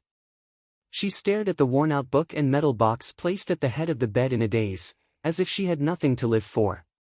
It wasn't until a rustling sound came from the window that Arbor looked up and saw Weak Chick, who had just come back from wandering around somewhere, crawling in through the window. Coo! The little fellow couldn't be bothered to argue with it. She lay on the bed motionlessly, not even bothering to lift a finger. Her little heart was hurting right now, so she didn't want to say anything. The furry little chick jumped onto the bed and snuggled next to Arbor before finding a place to lie down comfortably. One adult and one chick lay on the bed without communicating for a long time. The little fellow's eyes stared unblinkingly at the worn-out book and box at the head of the bed as if she was glaring at an enemy. Only after a long time did she let out a long sigh. Congratulations, Master, for entering the ranks of Level 7 Mystic Cultivators. The little tree Chocho's excited voice echoed in her mind. Only then did Arbor remember that in order to replenish the mystic energy in her body, she had continuously absorbed 17 to 18 pieces of mid-grade magnetite and successfully advanced to a level 7 mystic cultivator at Maple Pavilion. Sigh. The little fellow lay on the bed and let out another long sigh. Even if she advanced to a level 7 mystic cultivator, it couldn't stop her current depressed mood. Master, why are you unhappy? Chocho's noisy voice continuously rippled in her mind. If this lousy tree was in front of her right now, she would definitely slap it to death. Master, you've advanced to a level 7 mystic cultivator now. Although you're only at the entry stage, you're still a level 7 mystic cultivator. Oh my ass. The child crawled up from the bed and grumpily said, hurry up and say what you have to say. Master, Chocho will help you integrate the Heart of Paradise into the star domain right now, okay? Chocho's excited voice kept rising. Master, are you surprised? Are you happy? Although the other parts of the star domain still can't be opened, at least you'll have Paradise Planet in the future. The child pounded the bed and said, stop talking nonsense, hurry up and do it. After saying so much, she actually had no idea what the lousy tree was mumbling about. Then, Master will feel a little pain. Chocho said softly, and Arbor felt a piercing pain spread through his body. It was as if her dantian had been cut open and something was embedded in it. That kind of bone-piercing pain was not something that could be described with words. How was this a little bit of pain? Before the child fainted from the pain, he cursed the 18 generations of Little Tree's ancestors in his heart. She knew that the little tree was too unreliable. Little junior sister. A soft murmur drilled into her ears, gradually waking her up. Goo! The little chick sensed that its master had woken up. It shook its green feathers and nudged her body. Arbor opened his eyes slightly and met Su Shanshan and Shui Zhao's worried gazes. Eldest senior sister. Second senior sister. At first, the child didn't understand what was going on. After a while, he realized that he had fainted from the pain caused by the small tree. Little Tree was pretending to be dead. He didn't say anything even though he knew she was awake. Mystic energy silently circulated through her meridians. After discovering that there was nothing wrong with her body, the child finally relaxed slightly. She struggled to sit up. Su Shanshan hurriedly reached out to support her and stuffed a soft cushion behind her back.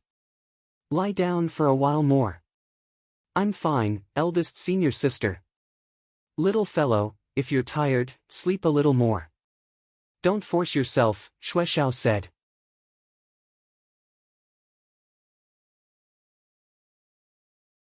Chapter 298.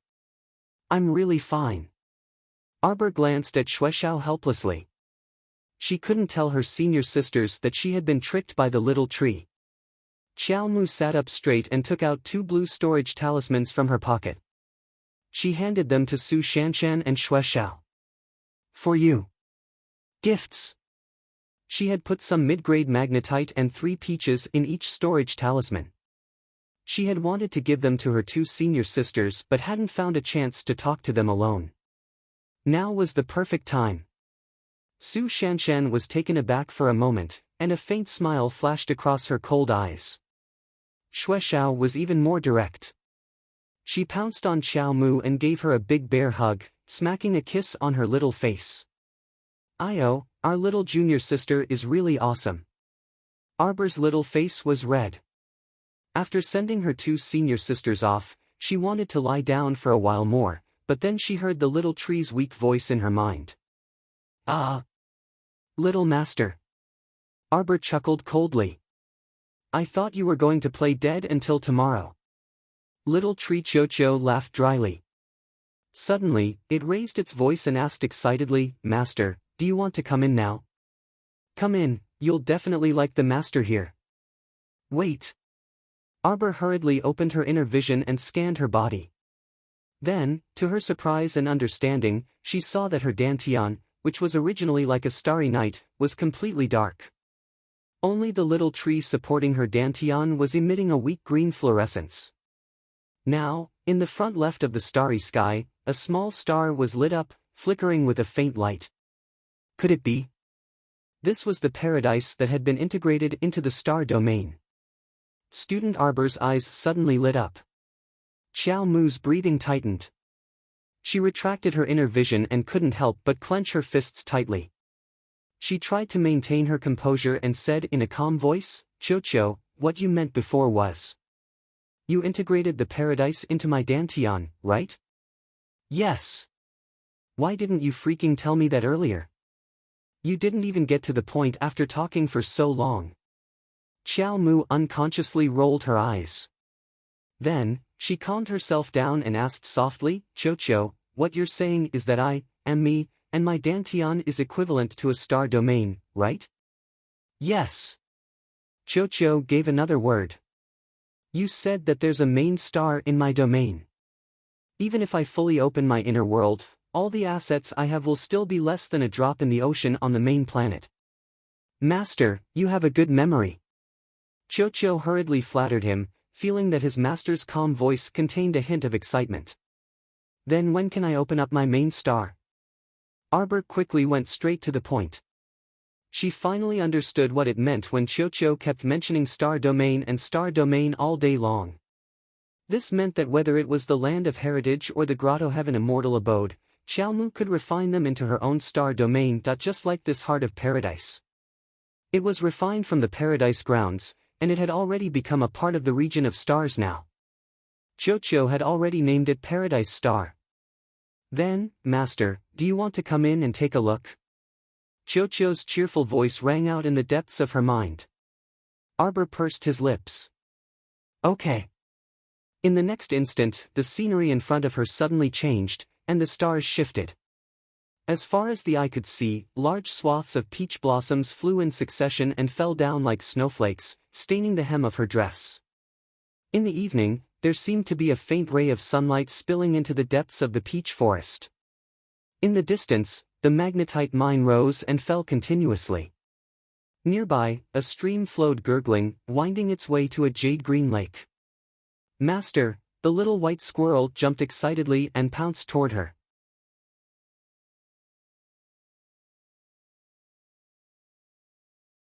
Chapter 299. Chirp. The white squirrel cheerfully jumped onto Arbor's shoulder and lightly rubbed against her porcelain-white neck. Arbor reached out to stroke its soft white fur in a rare occasion. Recalling what she said before, she couldn't help but crease her small brows and ask again, Chocho, you still haven't answered me. When can the main planet open? Master, I'm here. Chocho's cheerful voice rang next to her legs. Arbor looked down in search of the sound and saw an adorable little tree ant waving its branches at her.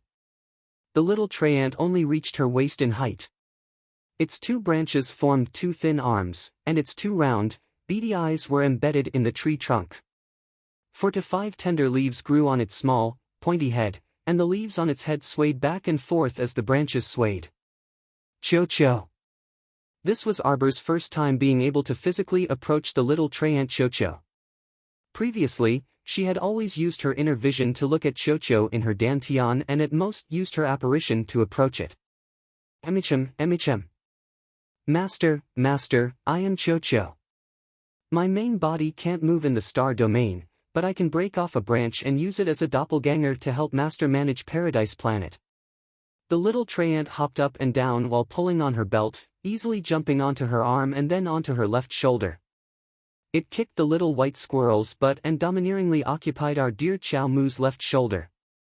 Master, Cho-cho missed you so much. Master, long time no see. You're becoming more and more beautiful. There was no mistake in flattery, so Cho-cho started by flattering her. The little stoic was unmoved and expressionlessly glanced at it from the corner of her eyes. I asked you a question, but you still haven't answered. Cho-cho's beady eyes immediately drooped, and it drooped its head in indescribable guilt. You're a tree ant, aren't your expressions a bit too rich? Speak, I can take it. Arbor was already accustomed to the little tree's unreliability, so she wasn't surprised by this. Cho-cho immediately raised its tree head and said a long string of words at an extremely fast speed. Although Master has already advanced to a level 7 mystic cultivator, it's merely a small step on the great path of cultivation. Let alone activating the main planet, it's not even possible for us to activate Fish Orchid Planet right now. Wait, the Fish Orchid Planet? The little fellow was beginning to grasp the main point of the deceptive ball's words. Master, what did you say? You said Fish Orchid Planet. Fish Orchid Planet? Did I mention Fish Orchid Planet? What is the Fish Orchid Star? The small tree's beady eyes were filled with confusion. See, what's there to say to a brainless tree? The first 3 sentences were said, but the last 3 were immediately forgotten. Chow Moo couldn't be bothered to retort, so she helplessly grabbed it and brought it to her face. Her fingertip poked the leaf on its head. Other than the main star, how many planets have I activated in this star domain? I mean before. Other than the main planet, there are other planets. The little tree Cho-cho looked at its little master in bewilderment. Arbor took a deep breath and suppressed the lava that was about to erupt. With a stoic face, he deliberately forced a stiff smile at the little tree. Cho-cho. Master's expression was a bit frightening. How old are you? Why is your memory so bad? Cho-cho immediately said aggrievedly, I don't remember how old I am either. The little tree ant was flung out in a perfect arc in the air. However, it quickly ran back with tears in its eyes and hugged Arbor's little feet as it shouted, I remember, Master. Other than the main planet, we also activated this Paradise Planet. Arbor, huh?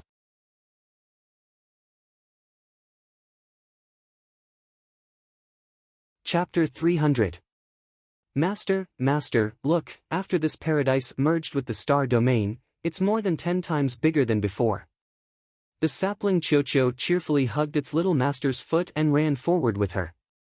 Although this paradise planet is pitifully small compared to any other planet, it's still pretty good. It's already as big as 5 or 6 Shizhou cities, right? Previously, your supplies stuffed the paradise to the brim. Once it merged with the star domain, look. Those supplies can only fill a tiny corner of Paradise Planet. The sapling Cho-cho continued to clamor. Chow Moo lowered her head to glance at the sapling. This fellow would always say thought-provoking things inadvertently and then completely forget what he said afterwards. What should she say about it? Also, the mystic energy here is really dense, isn't it, Master? Master, if you want to come in and cultivate in the future, just call Cho-cho, and Cho-cho will immediately carry you inside. The little stoic expressionlessly looked down at the sapling. This is my dantian, my own star domain. I can't freely enter and leave by myself. You even have to carry me inside. I can't enter by myself. Cho-Cho looked down at its branches and shook its head, regret written all over its tree face. That won't do, master. Your cultivation is too weak, so you can't enter and exit by yourself. You still need Cho-Cho to help you. Piu. This time, Cho-Cho was kicked too far into the sky by its little master, and it rolled for a long time before it could roll back. The little sapling hugged its little master's foot and immediately cried out to express its loyalty. Master, master, don't worry. In the future, whenever you want to enter or leave, I'll immediately fulfill your wish. How infuriating. She couldn't completely control her own Dantian's mystic domain and still had to rely on a tree that claimed a mountain as its king. Send me out immediately. Our dear Xiao Mu huffed and threw down this sentence. As soon as she stepped out of Paradise Planet, she heard several people calling little junior sister, outside the court. Arbor's heart skipped a beat. It seemed her senior sisters had come to find her when she disappeared just now. Looking at the sky, it was already completely dark. She had been in Paradise Planet for quite a long time. The time in Paradise Planet corresponded to the time in the outside world. When she entered Paradise Planet just now, she had already noticed that it was evening in the outside world, and it was also evening in Paradise Planet. The child hurriedly jumped off the bed. Without even putting on his shoes, he opened the door and called out, "Senior sister." Su Shanshan immediately turned her head around. Under the night sky, she was dressed in green, and her long hair was slightly scattered. Her cold face gradually relaxed a little when she turned back to meet Xiao Mu's gaze. Su Shanshan hurried over to her. Little junior sister, where did you go just now? You're not familiar with the first peak yet, so don't run around. I know, senior sister. Su Shanshan's slightly cold hand held her soft and cute little hand. Although his hands were cold, his heart was burning. The food distributed by the Sky Snow Peak was quickly transported to the three peaks. The disciples of the three peaks all had a sumptuous dinner tonight. It was as lively as a festival.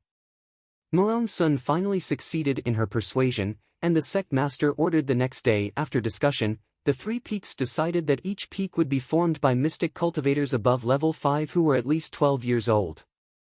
Every month, the three peaks would take turns to send a group of people out to accept missions to cover their daily expenses. Although Morong Sun was burdened by mundane affairs, going out to experience the world was also one of her cultivation methods. It not only trained her vision and strength, but also her mental state. That night, our dear Xiao Mu closed the door and fiddled with that lousy book. She drew a basin of water and soaked it in.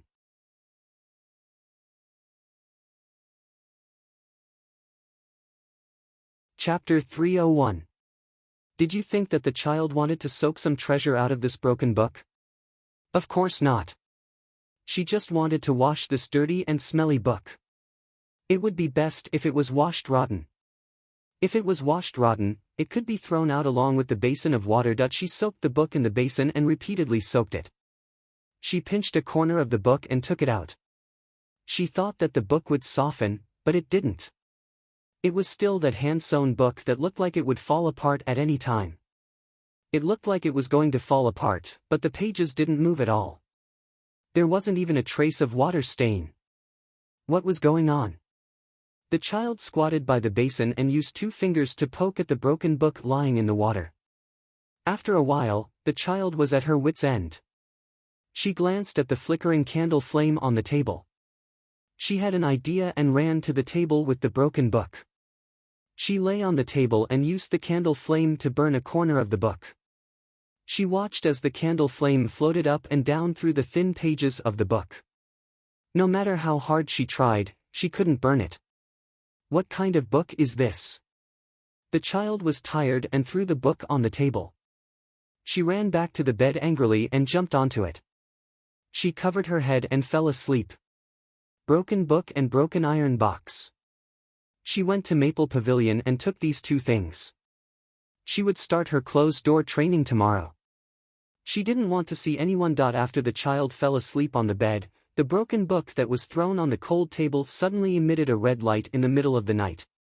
The whole book turned into a ball of red mist and burrowed into the child's bedding. The child was sleeping soundly. Her small body was curled up in the bedding. The moment the red mist burrowed into her forehead, she felt a faint stinging pain.